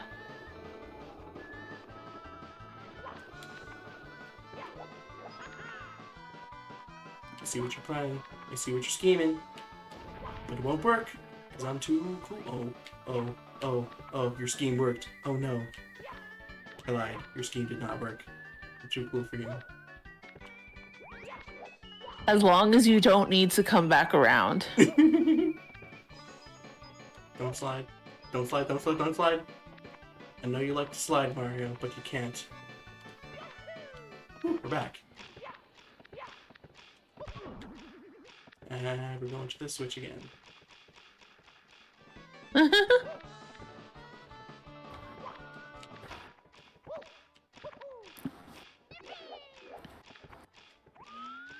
Thanks, Mario. Your triple jump was very impressive. However, the third one was like not even on the track anymore. I appreciate that despite having completely whiffed where he was supposed to go with the jump, he committed to making sure that it landed perfectly regardless. Is it anywhere near where it was supposed to be? No, but the execution was still perfect. Ooh, hey. Haha! Lyra, What? I need to explain to you the level of fear I just felt as you jumped past it towards the end.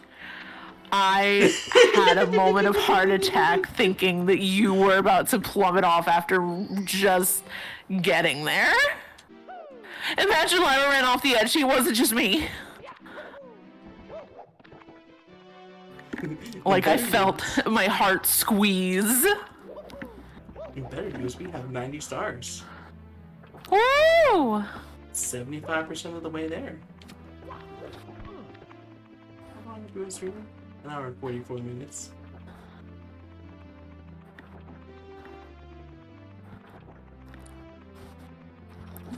About how much longer do you think we should go? It's a good question. Do you have a certain amount of stars you were hoping to reach today? Not particularly. After we ruined our perfect 30s over and over again. I have nothing in particular in mind. That's fair. Do you think you have it in you to do one? I'm trying to figure out how to describe this. At least 1 or 2 more stars of I don't hate this level, but I'd rather not be playing it territory. Me already in the clock. Well, I have at least 1.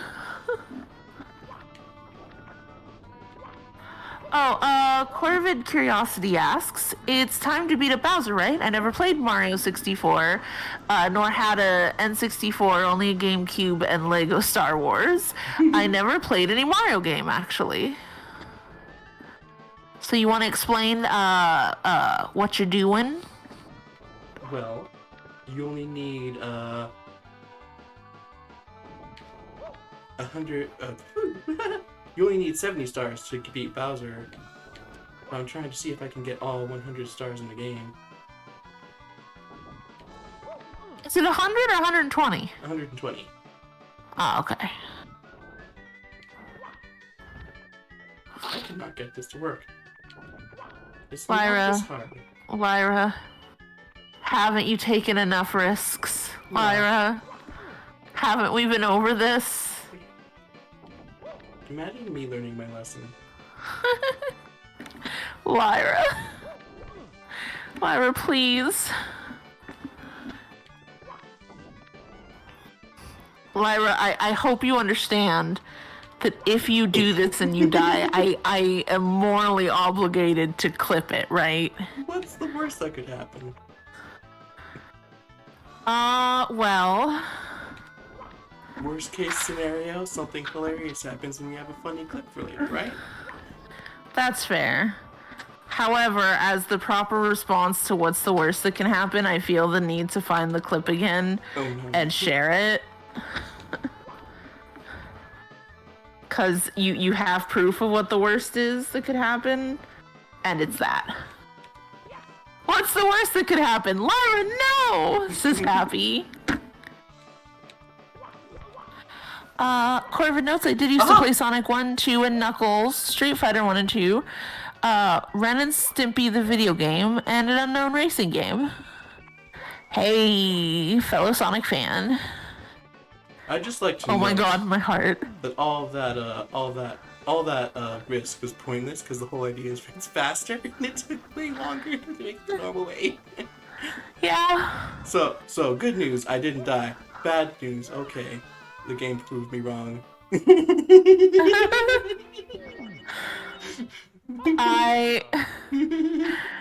news, I didn't die. The game, wanna bet? Good news, I didn't die. Bad news, yet. That really was you. I haven't died. The game, you haven't died yet. No more of that, Lyra. I think Happy is pleading at this point.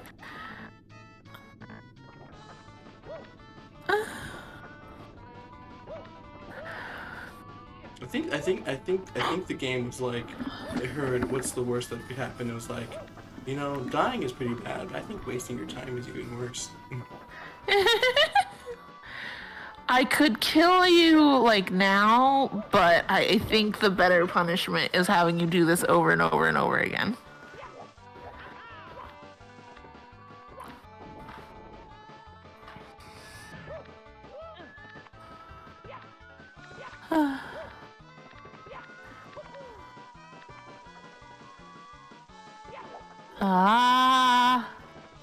What's up? It's fine. You didn't, like, nearly scooch off an edge or anything. It's fine. No, it's fine. Sometimes you just gotta scooch edges. Sometimes you just have to live on the edge. Do you mean that? There's so many ways I want to make this joke, I can't even think of one, but when you say sometimes you gotta live on the edge, does that mean by starting a 7th comic project and having to dodge your friends from killing you? Yes. Not that I'd start a 7th comic project, that'd be, like, irresponsible. It would be. There's good news, I found a 1-up. And the bad news? I lost it. I see. Corbin is in all caps. Lyra, how many comics did you start? 7. 8 if you count the finished one, but I don't think people are upset about that. Yeah, Lyra has recently started working on a 7th comic project. In my defense, it's technically a 7th sequential art project. No, that's I'm not talking about animation. Because 2 of them are ass blogs. Imagine that Lyra starts doing some animation though and just says, it's just the 8th sequential art project, it's fine. Like, it didn't even hit me that when you're saying that you could have been talking about animation, so this is like, oh no, worthy to me.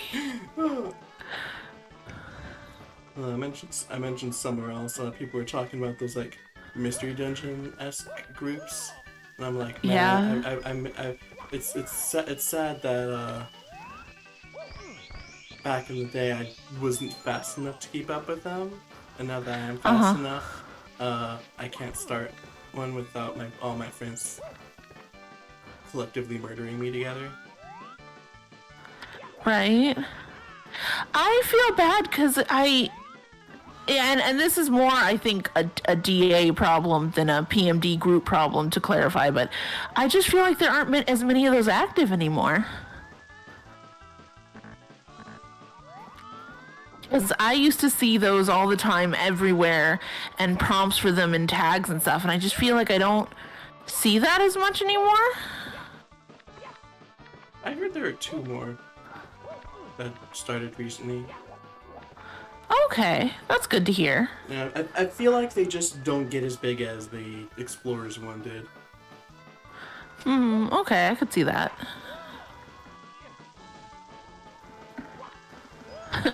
Corvid's asking how, and also they murder because they care. You bet we do.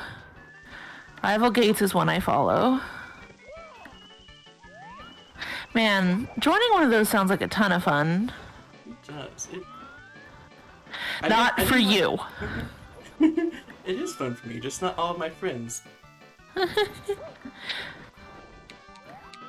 So, not for Lyra. However, I can feel free to join one of those and then show it off to Lyra. Oh god. Okay, so I made the mistake of saying that while Nyx is in the room. And they just did a very slow, deliberate turn of the chair to glare at me. No, it's fine. Oh man, I'm not sure how this works, but I'll take it. I proceed to be shoved off.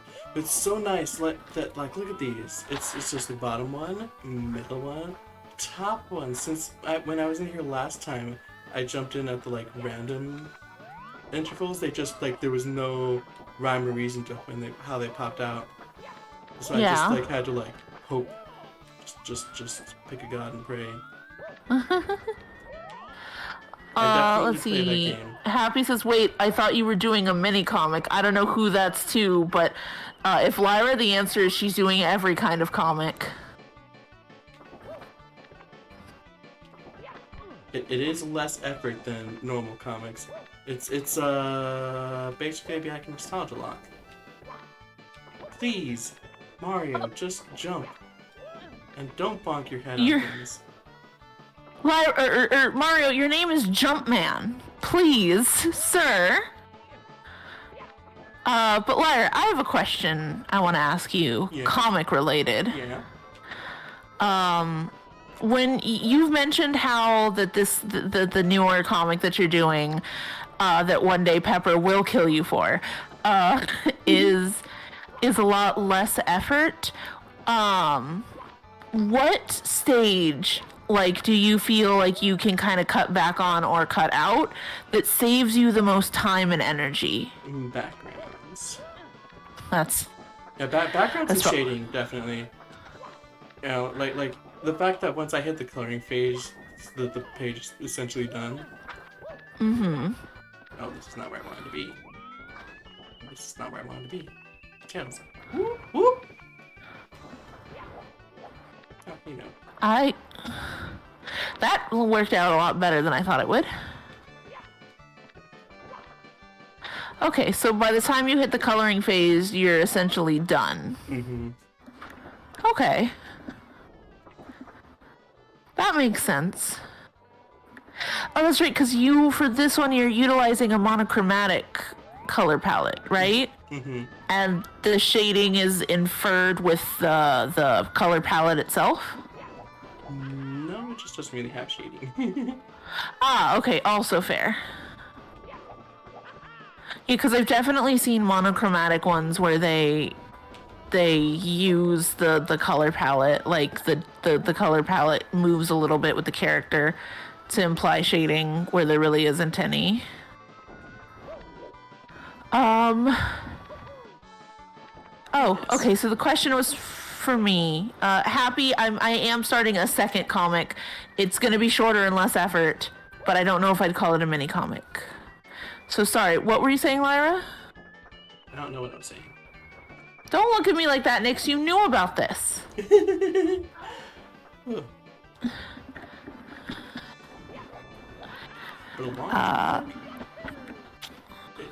What was that?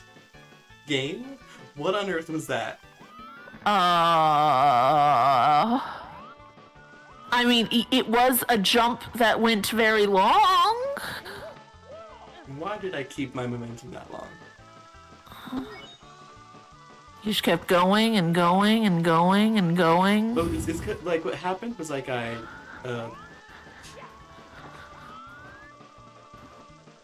long jumped into the side of the platform and like stuck to it.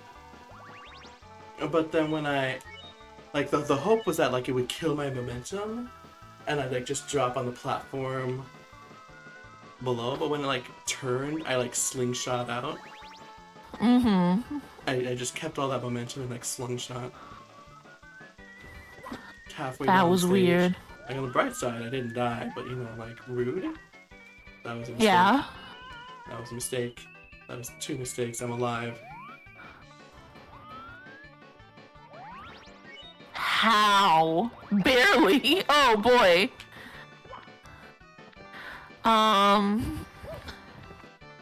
Corvid notes. I have a comic idea about PMD, but it's basically My Hero Academia with an entire academy and this whole job system and adding custom items and some headcanons. Hey, I say develop your idea and then make your comic if you want to. Lyra probably agrees, because God knows she can't tell anyone to say no to making comics. Make all the comics. Not at the 7th project. like both of you assume that like ever was like, yes, give me all of your comics. I'm the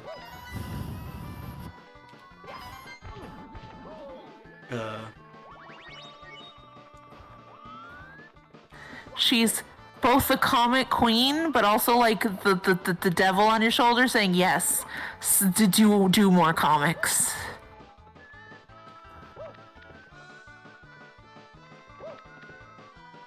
I'm like the supportive aunt who like, please stop. It's just like a little too supportive.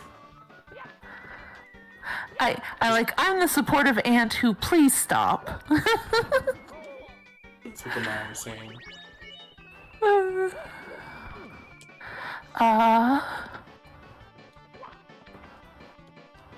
glad you're here to read the comments, because boy howdy, is there a lot going on. I'm here to support. Corvid notes, the plot revolves around a Riolu and one of the classic things of PMD, human-turned Pokemon, but they're kind of a minor character that turns protagonist, and our Riolu protag is kind of angry with how an amnesiac human is getting special treatment while normal Pokemon like him have to work hard to get in. Oh, that's definitely an interesting concept to work off of, yeah. Again, I say develop it. Start write out some of the plot points and figure out a skeleton to your story, and then I say make it. Imagine having a skeleton to your story. I guess I should note I recommend having a skeleton to your story. Lyra does not think that step is mandatory. I recommend doing what's the best for you. True. I hate that you can't grab the sides of these. Yeah, it just feels like some artificial, difficulty that you can't just grab the sides. The reason you can't grab the sides is because they're spinning platforms. Mm-hmm. I just set it in frozen mode. Which, funnily enough, is supposed to, eliminate the challenge of this star. Because, it's an 8-rate coin star, but they're all in the exact same spot. Mm-hmm. And it's supposed to be because you gotta mess with the spinning platforms, but you just freeze it and you don't have to worry.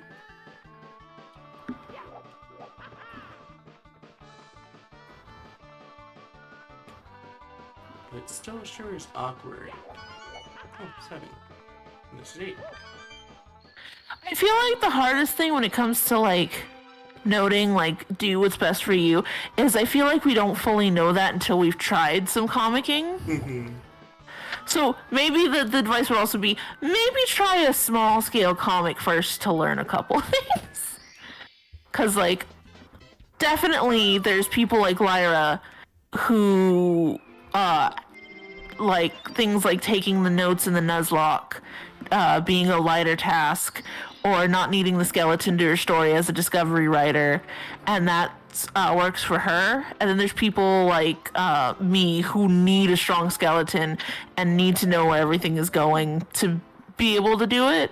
And you just kind of can't know that, I don't think. I think you can have an idea, but you really won't know it as much until you've done a comic. I note that it's interesting writing a Nuzlocke with Jack. Mm-hmm. Because he also, seems to need that skeleton.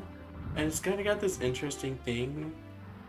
Where we've had to, work towards, not thinking of it as two separate stories and, one same story. Mm-hmm. With his character and my character. But there's still, this thing where, since I'm a discovery writer, Astrid's planned through, Astrid's, solidly planned through the first gym and roughly planned through the third, and, I have nothing after that. Whereas, Jack seemed to, know, roughly... Dang it. What's going on for the whole thing? Yeah.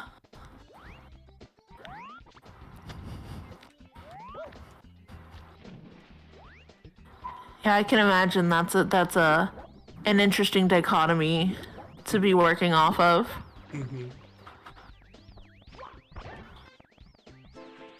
Bonk. You just got bonked, sir. Lyra out here just bonking random dudes.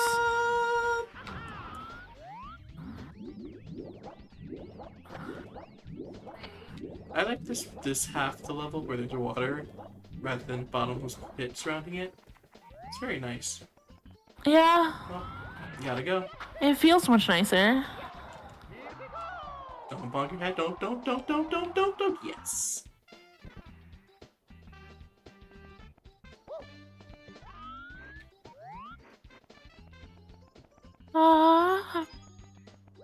Starts off not really plot heavy until halfway stuff goes down. Heck yeah. Like I said, make it if that's it. I personally say don't let your comic dreams be dreams. Make your comic. And then you can join the PMD 100-day server. And we can all scream about comics. Tails, how much do I like life? I mean, considering how much you risked it in the last level, you know, medium. A medium amount of sneaky. Who is medium sneaky? Oh yeah, Izzy. Wait. Oh, no. A lot is happening. There's so much happening. Sir, activate it. No!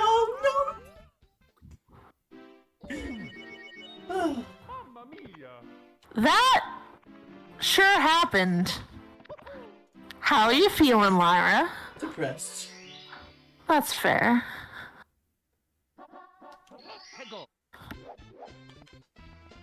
I think the 100 coins on this one is easy. Oh? Because you go in small, and if you ground pound the giant Goombas, they give 5 coins instead of 1. Oh. Dang, yeah.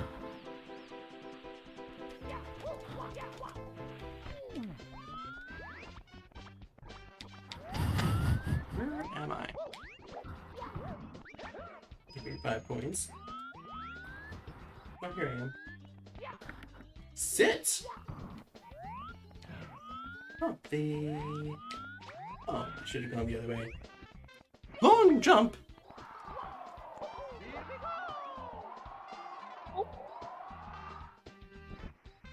I'm gonna break this now. I don't like it being here. Oh, it's extra life. No.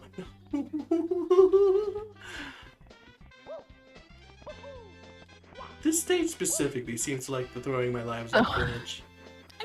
Yeah, I think isn't this the stage of Lord knows I need it? It sure is. I believe in you, Lyra. Don't do it.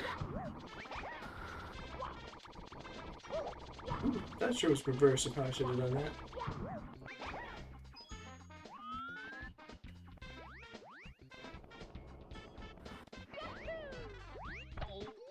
So, I don't want to alarm you.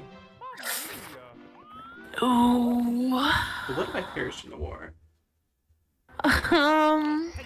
Which war? One where I try to live. I believe in you, Lyra.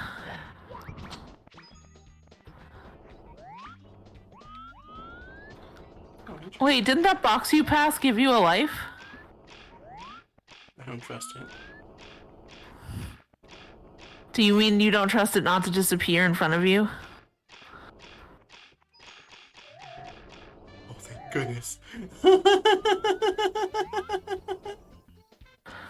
Oh.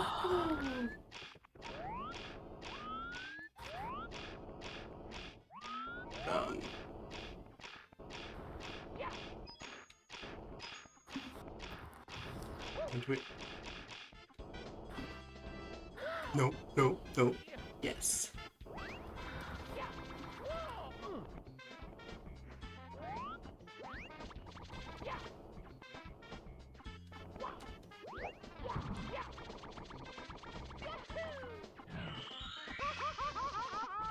Alright, I need this flint thing to stop flaming me.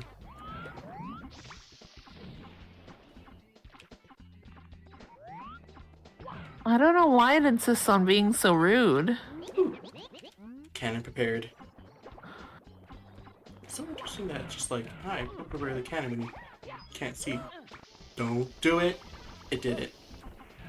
Can't believe it done to me. Lyra, at the 4th or 5th one, I feel like you need to believe that they would do it to you. They know that they had to do it to him.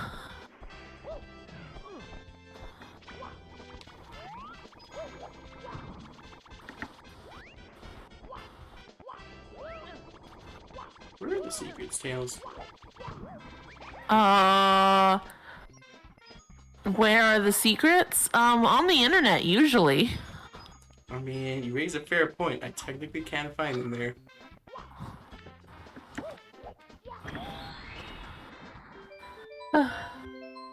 Didn't that box you passed give you a life? Where can I find that box? Asks Happy. In Super Mario 64. You know what? This seems like a spectacular time and place for Huh. me to run to the bathroom real quick. That's fair. Entertain them, Tails. I'll do my best, but I make no promises. You can do it. I believe in you. Alright, so for a headcanon, I imagine non-fire type Pokemon uses moves like Flame Wheel or Flamethrower have a chance of overheating their body, because they can't handle the excess amount of heat like natural fire types. I think it's good, put it in. Yeah, like I said, if you've got an idea and you've got the plan and you've got the want to do it, I say give it a try. Start drawing out some characters. Start doing a little bit of page practice. Or a lot of people, honestly, they just launch in their comic. They just go for it, they start it, they do it, and they learn as they go. But I personally say, like, do it. It would be a fan comic, and it would just be a good fun time and a lot of good learning. And once again, Lyra would is absolutely of don't let your comic dreams be dreams. So much so that she's got seven going, so.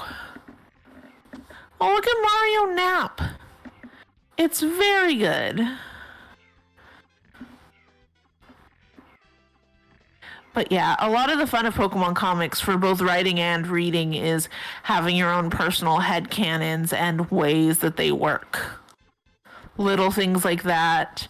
Lyra has brought up before the idea of how electric types generating electricity, it also brings up a lot of heat, which can be fun to play with. There's a lot of good stuff to do, and a lot of readers are very into seeing everyone's interpretation of how that stuff works. I'm back. Welcome back! I hope you enjoyed Mario's nap. He needed it before his eternal slumber. Yeah. You want to be well rested for when you enter your eternal slumber. Do you want to go to the afterlife with bags under your eyes? I can't explain to you the look Nyx is giving me for you want to be well rested for your eternal slumber. Side note, I sure did just accidentally tap one of the things I needed. Just remember that. No. Spear rock, I dare you. What? We're not. Okay. Alright, so I went from, like, clueless, only having 2, to only having 1 left. Which means I'm about to die. That does seem to be your luck.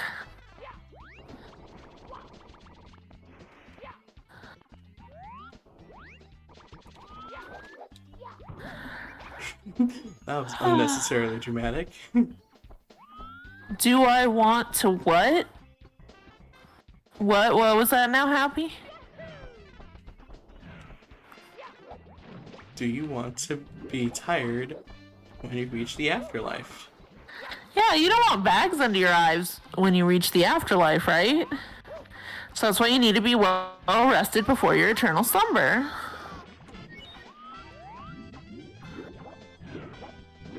Wait. How you doing, Lyra? Haha, great.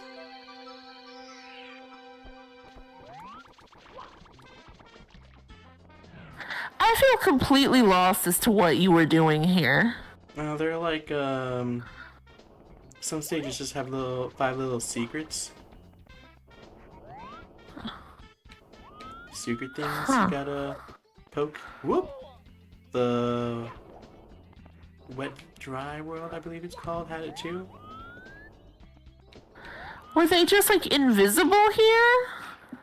They were just invisible on Wet Dry World. Here, they're actually little openings that you can enter as little Mario. Ah. One is the cannon, one is the little entrance you go through at the start. one is a little opening in the top of the mountain. Mm, Yeah, so it's actually once you figure out what the deal is, it's actually pretty easy. Unlike the yeah. wet dry world where it's like, yeah, these are just random invisible spots. All right then.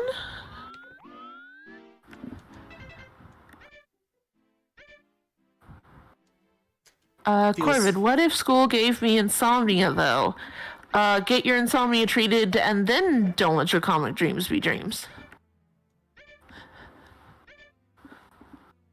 oh. Okay, time to go to Dire Docks. I just noticed I only have like 2 stars there. This is the wrong way. Javier says, so how many stars we have left? 120 in total, so 28 that's left. what? Yeah. 28 left. Isn't it exciting? It is exciting. That's how many I was hoping to get last stream. Didn't I get like 18 or 19? Yeah, but you also took on one of the hardest, most pain in the butt levels there was. Fair. It's all downhill from here. In a good way. Oh. You could Yes. say we're chuffed, also in the good way.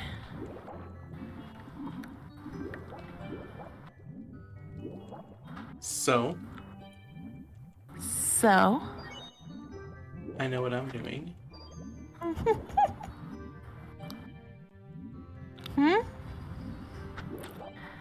And what is it that you're doing?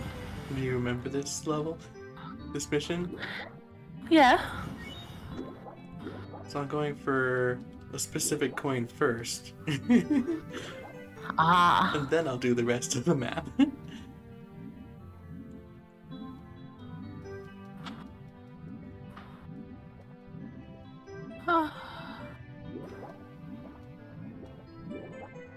Lessons have been learned. Okay, it's 5 coins. No, no, no, no, no, no, no, no, no, no, no, no, no, no, no, no, no, no.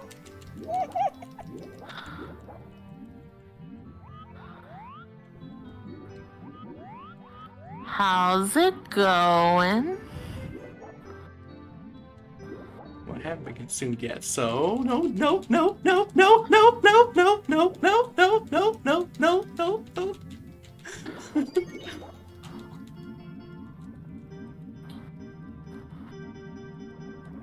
That really was a yet, wasn't it?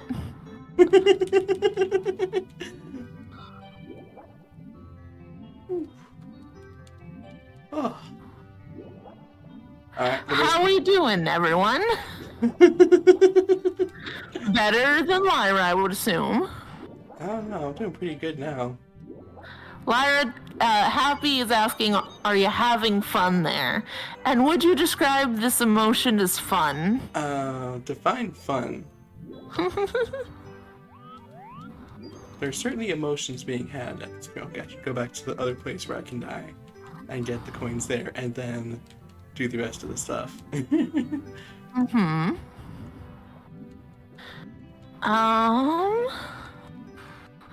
So is it concerning the amount of situations I'm putting my child PMD characters into and traumatizing them, or am I a good writer? That all depends on other factors. Lots of traumatizing situations can still be good writing, or bad writing. It's not the traumatizing situations in of themselves that would be the bad writing. It's how you deal with them. Yes.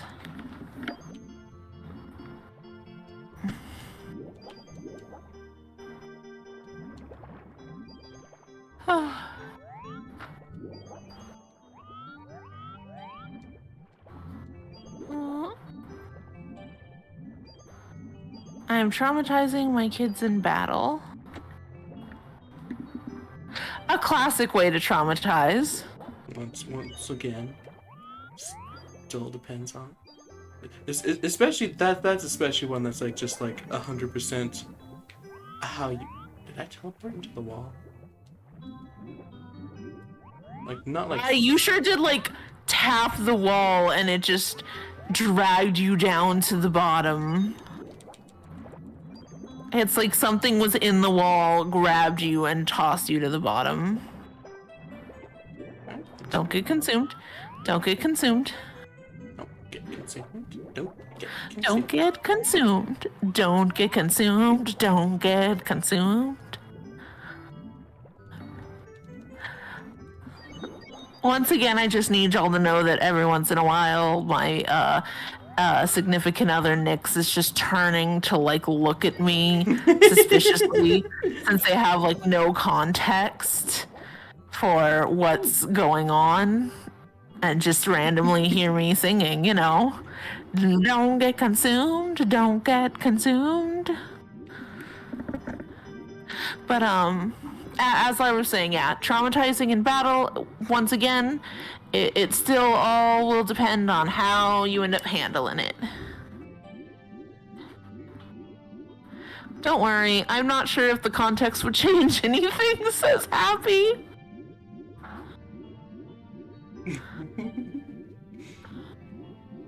It's fine. The context is Lyra started it.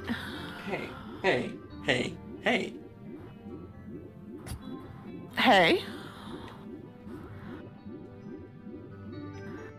You're not actually like denying it. I did start it, but because I was about to get consumed by the whirlpool of doom. That's still starting it.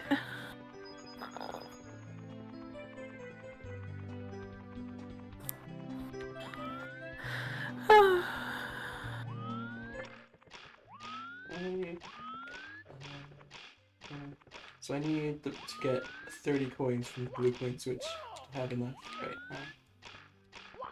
I believe. No. Yes. Where was the blue coin switch?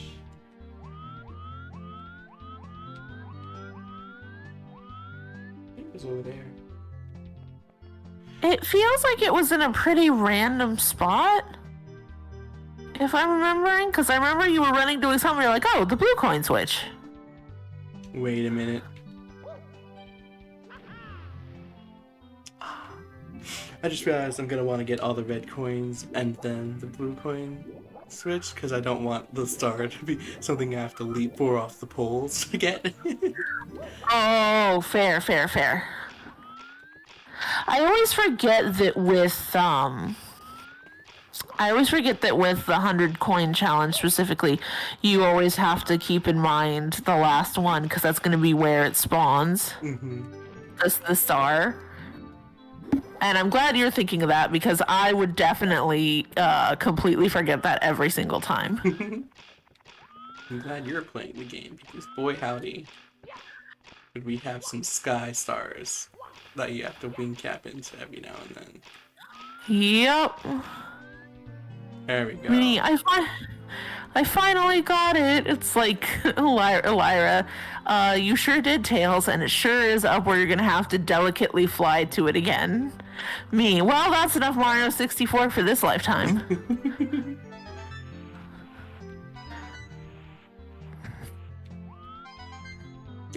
Don't worry, Happy, but that's all I'm good at. Happy, I believe in you. Don't need to worry. No need to worry. Dang it, that was the reverse order. It was a good attempt.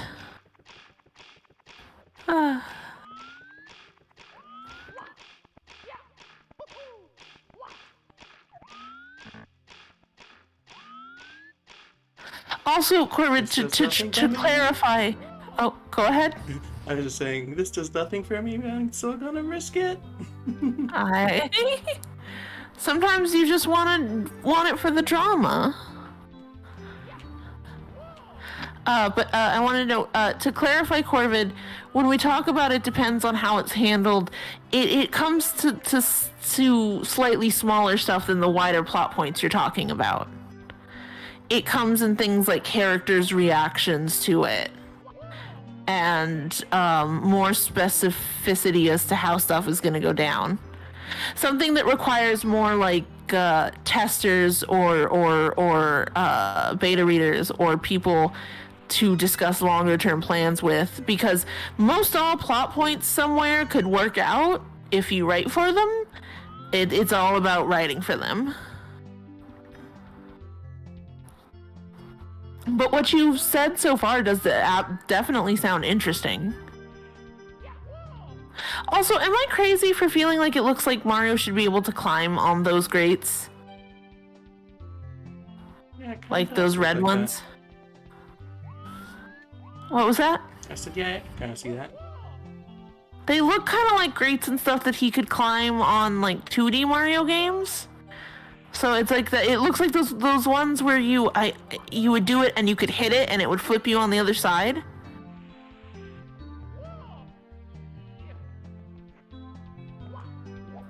Hmm. 6. Come on, come on, come on, come on, come on, come on, come on, come on, come on, come on, come on. Yes. I'm the master Mario 64 player.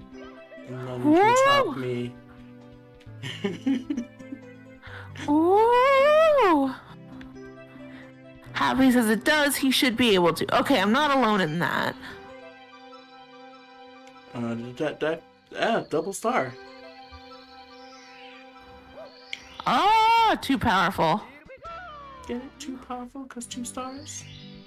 Ba-doom.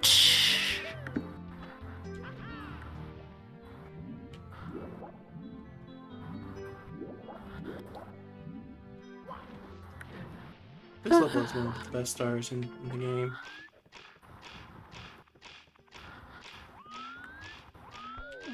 Ouch. It has a star that explores a concept that I feel should have been explored more often than this one time. Oh? Let's get closer. You see down there where there's like both the vanish cap and the metal cap right next to each other? Yeah.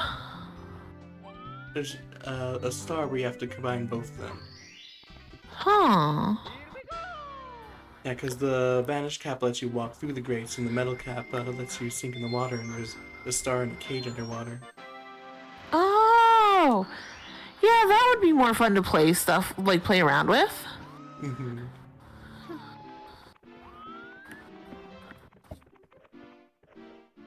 Alright. You're at 94 stars. How are you feeling? Do you want to go for another one? Or for a few more? Maybe so. I'm so glad. I'm gonna go for one of the top ones. Ooh. Probably Rainbow Ride, because I know the TikTok clock one is very hard.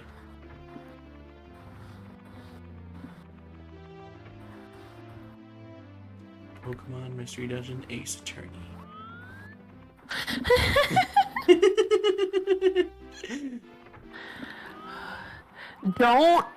Don't give Lyra more comic ideas. She will draw them. If there's anything that you can truly say right now about Lyra, it's that she will draw her comic idea, and no, you will not stop her. She will stop herself, or she will not be stopped at all. All we can do is not give her more ideas. Somewhere over the rainbow. Lyra, please think of the children. Is that who she's thinking of while she makes the comics? I am thinking of the children. Think of all the comics I want to see. Where is this? Corbett is fair. Also, Pokemon born with shiny colors are often popular and treated with respect or disgust depending on where they're in. Basically, being blessed or cursed type deal. Interesting. Blessed. I definitely like the idea of that. Could be cool to see one a shiny Pokemon going from like one to the other. like were considered blessed, and now where they are, it's considered cursed, or vice versa.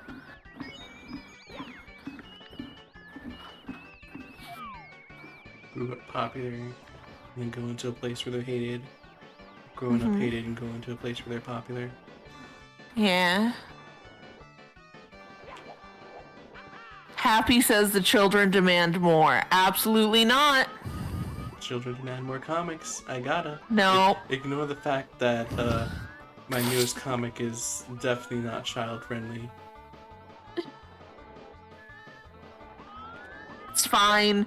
If the children want to read it, they're gonna read it. Fair, but Also, I missed it. What are you doing for this star? I don't know. It's just called Over the Rainbow. You know, Huh. I'm going over. Well, I killed Lakitu again. All of them? All of the rainbows. I feel like this level is challenging us to be gayer.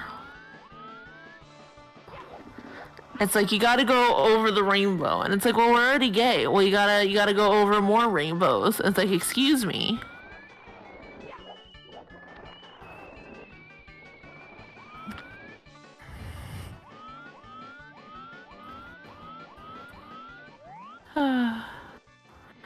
Oh, because it has cursing.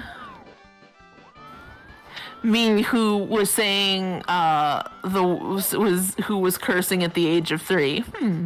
Interesting.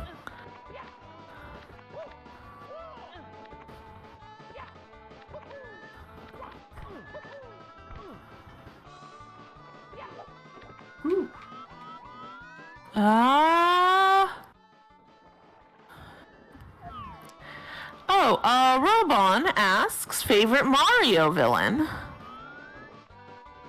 I'm gonna, what if we put on the would it be Bowser? Because my brain says Bowser, but I feel like that's cheating.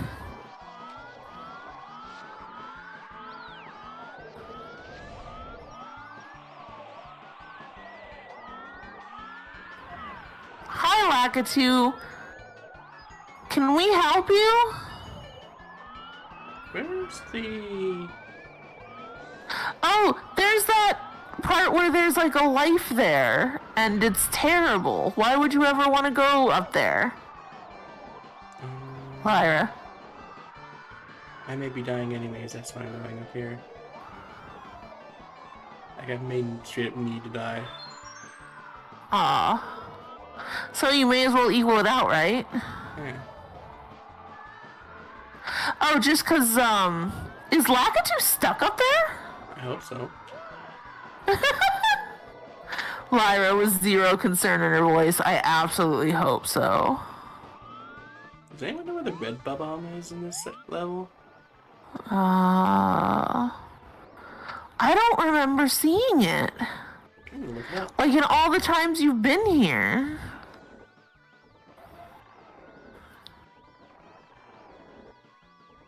Not on any of the platforms. Maybe it's in one of the building things? Like the...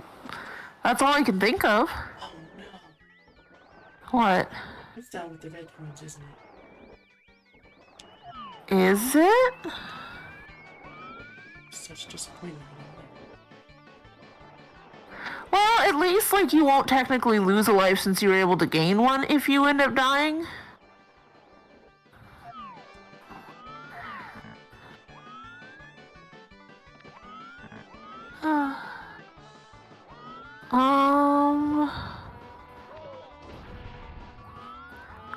Oh, huh. I never thought about how that functions to get you somewhere slower. But favorite villain? Probably Bowser, just honestly because I've seen him the most and have the most interaction with him. Second favorite villain, I can never remember the name of, but I like the wizard.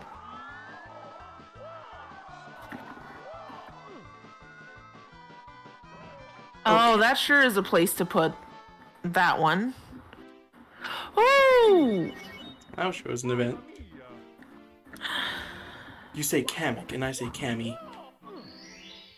But yeah, I like the wizard a lot, and that's probably just from my fond memories of Yoshi's Island. I like how there are two wizards and I still knew you were talking about Kamek. The wizard's name is Kamek. But also, like, Bowser's just so fun and been in so much stuff.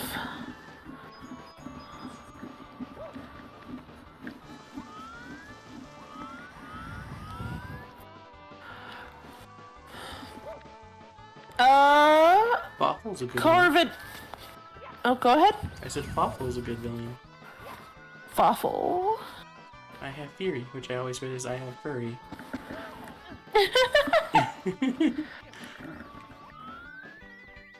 I have furry.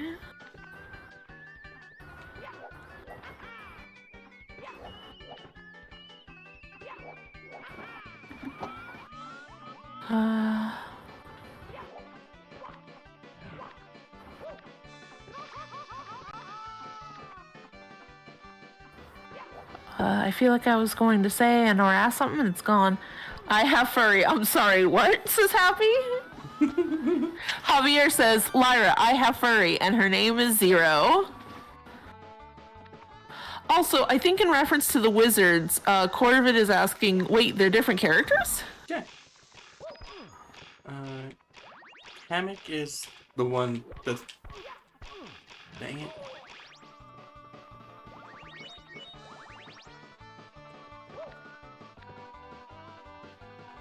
Kamek is the one that's in the main series.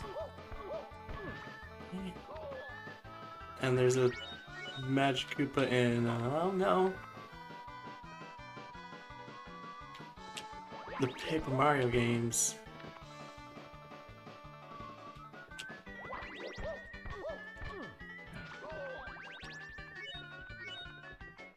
Oh.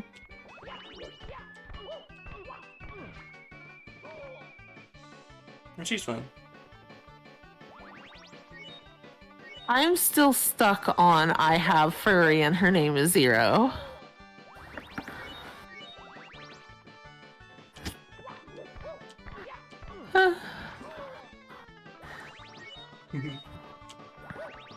Is Zero here to hear that she's my furry? I'd have to imagine not, because I feel like she would be angry about it by now. I feel like she would have made that specific offended face already, you know? Mm-hmm. I just like to note that my favorite thing about Cammy is she always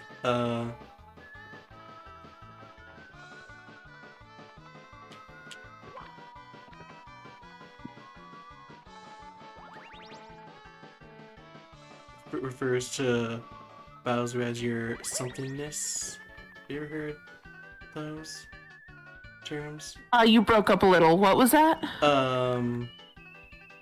She always refers to as Bowser as your somethingness.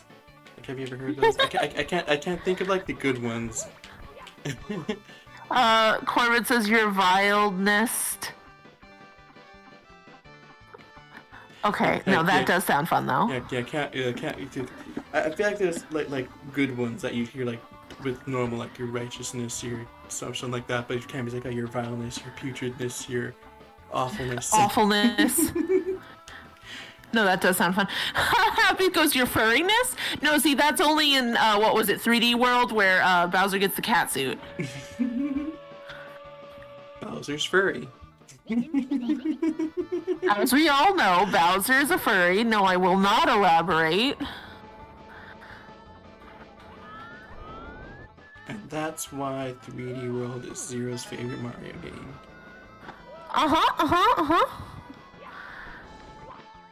Side note, I need to lay my cards on the table. I can't stand 3D World for a note that's unfair to 3D World. The only time I really got to play it a lot was when I was playing with Nyx and my nephew and my nibbling, And I don't know if you've ever played that game on 4-player, but the jump button is the same button as it is to grab and throw somebody. Yeah. So there was a lot of throwing me or me throwing someone else to their death in 4-player mode. I like playing Mario games with Caitlin.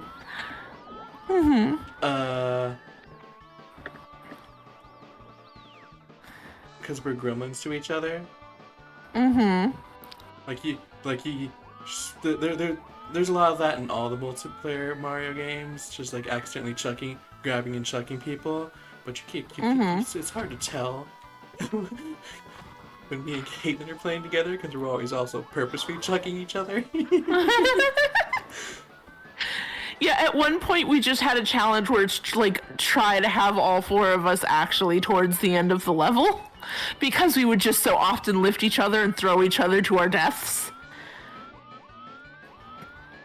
And it was insanely fun and one of the most frustrating experiences out of either Mario Party or Monopoly that I've ever had in my life. And I cannot, like, I look at 3D World now and I'm like, no, absolutely not. No.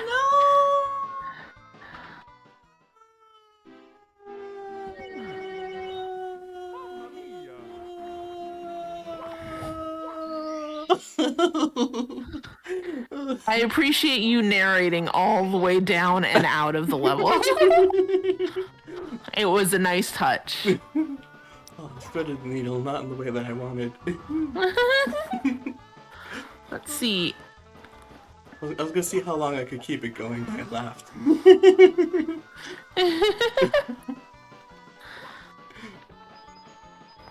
Let's see, am I the only one who wants a figure of Bowser from Bowser's Fury? I want it more than anything. It's such a cool design.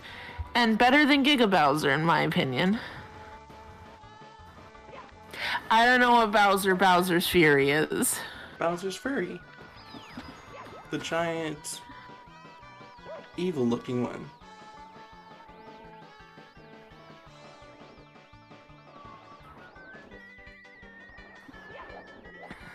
I still find it funny that the Bowser's Fury edition was added to 3D World, the one where he's in a cat suit. Sorry,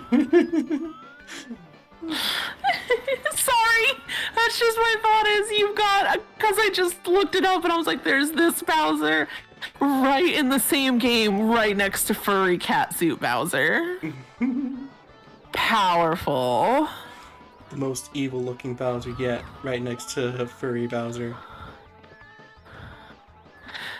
Right. Bowser discovered that he was a furry and then like needed to reaffirm that he was a threatening villain, so he like went really far in the other direction too. He went too far. He scared his own son. Unacceptable. Unacceptable. Bowser Jr. is actually like a companion that helps you in the Bowser's Fury stuff. Mm-hmm. Oh no. Oh no. Side note, in response to my comic, somebody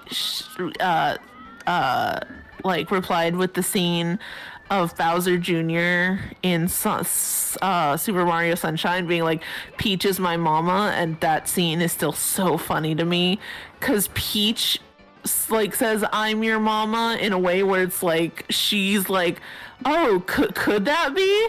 And I'm just sitting here like, Peach, I think you would remember that. Actually, she might not. Oh, Lyra, I don't like this. Don't you remember did you know that babies in Mario are delivered by stork? Oh, that's right. I hate. Yeah, and they're also known to be like super. It actually could have been canon because they're delivered by stork and the storks are known to be incompetent, so that it's entirely feasible to say the storks looked at how often Peach and Bowser were together, and were like, these two seem to be a couple, and went and took a baby to Bowser. I hate how I've never thought of this. I hate that you're making me think that could have been a thing. I Hey, Lyra, why would you do this to me? Because it's fun. Also, I'd like to note, I'm pretty sure the star is up there. We have to. Oh, it would make sense to go like over or through that rainbow.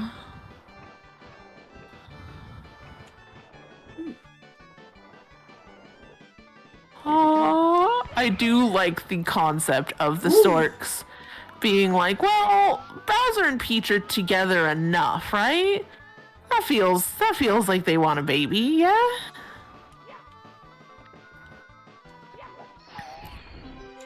Doing the trick where you just immediately click the star, not messing with that purple guy that throws you at all. Absolutely. I like the idea of Mario looking down while holding onto the pole and just being like, absolutely not. Good day, sir. Alright, there's good news. That was the last mission. Bad news. All that's left in that stage is a 100 coin star. Oh, I'm so sorry. Sorry for my loss. But let's make that next stream Lyra's problem. Yeah. She can figure that out. Nobody clip this for the for next week's stream. I can't believe you're gonna make someone clip this for next week's stream.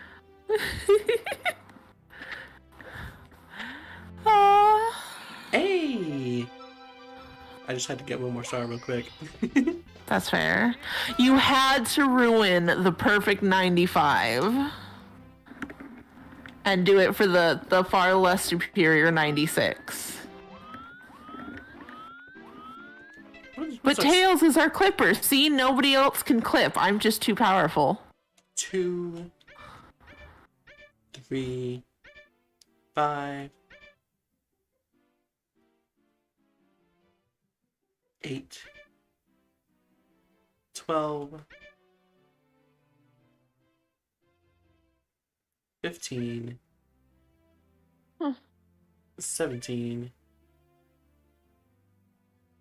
20, 22, 23 for 119 plus the one that's in the final Bowser level. So that was the last secret star I did not know about. All the other stars in the game are accounted for within levels. Nice. How many A stars little more straightforward. Ow. How many stars did we get today? That's a great question. A bold assumption, I remember that. Oh wait, hold on. When we started, I have the YouTube open. Hold on. 4, 41, 4, 1, We started at 79. 79, Yeah. 80. So we got 17. That's a good amount. I still can't believe you betrayed me by getting 96 instead of 95. But now we know where all the secret stars are. In my pocket. That's fair. Yeah. Let's go ahead and save the rest for next week. And what I wanted to do before today's stream, in that 2-week break in between them, was look up some of the 100 coin missions and figure out how to do them after that failure at Lethal Lava Land. And guess what? I didn't do it all.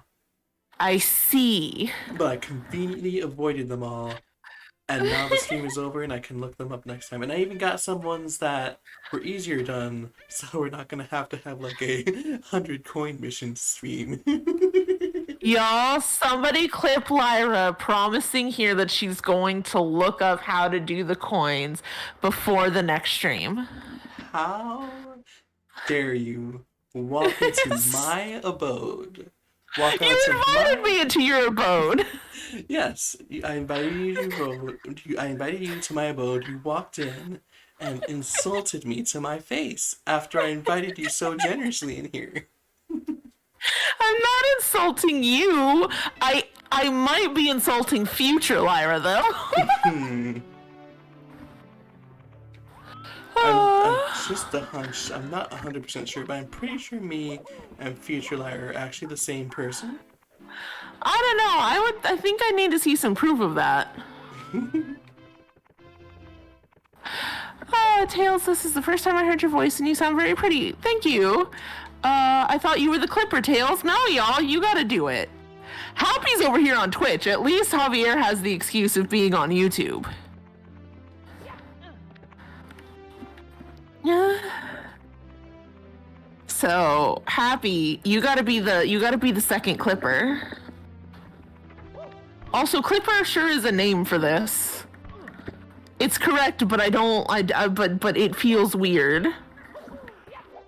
I could make it weirder, but I'll spare you. Don't. Who are you? Zero? No, I'm not. That's why I'm sparing you.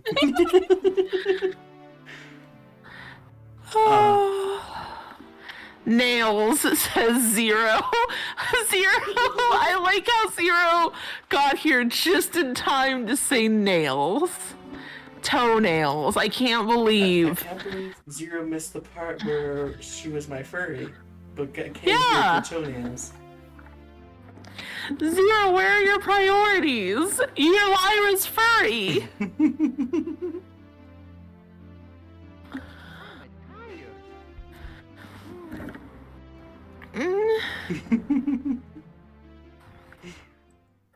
Oh, but anyways, that was fun. Twas.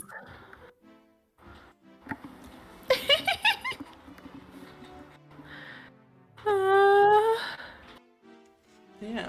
Oh god, of course Happy's gonna use this moment to clip of me yelling, "You're Lyra's furry." So join us next Friday for more Super Mario 64 fun times. Man, I really did get the worst stage out of the way last time, didn't I? Like we're almost done with the two harder stages. I really just it really is like the exception. Also, Javier took this moment to just yell out Zero's a furry. We're skipping nuance with that. We're just going straight to it. Hey, thanks for coming, y'all. Next Friday, some more Mario 64. Where we probably won't finish it, but we'll get closer. Get closer, and hopefully I'll watch some 100 coin missions and be able to do it.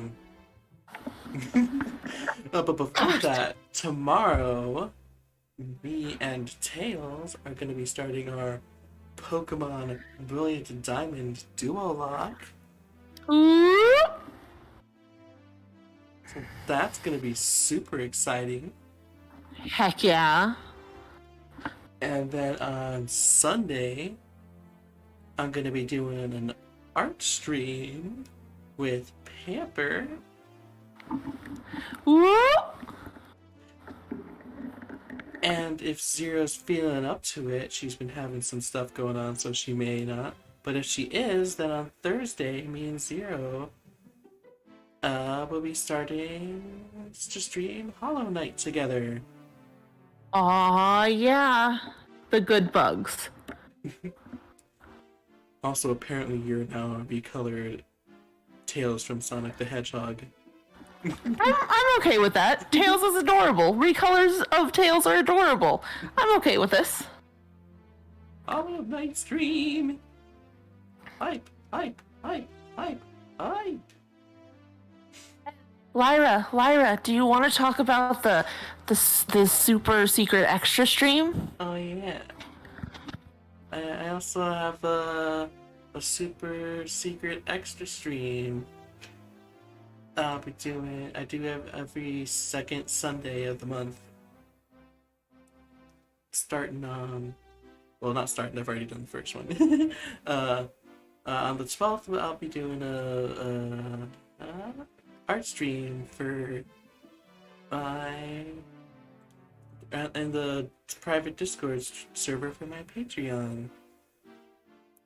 Mhm. So that'll be super fun. So it's the beginning of the month, so it's a good time to sign up. Yeah, and I also Convenient links in the chat.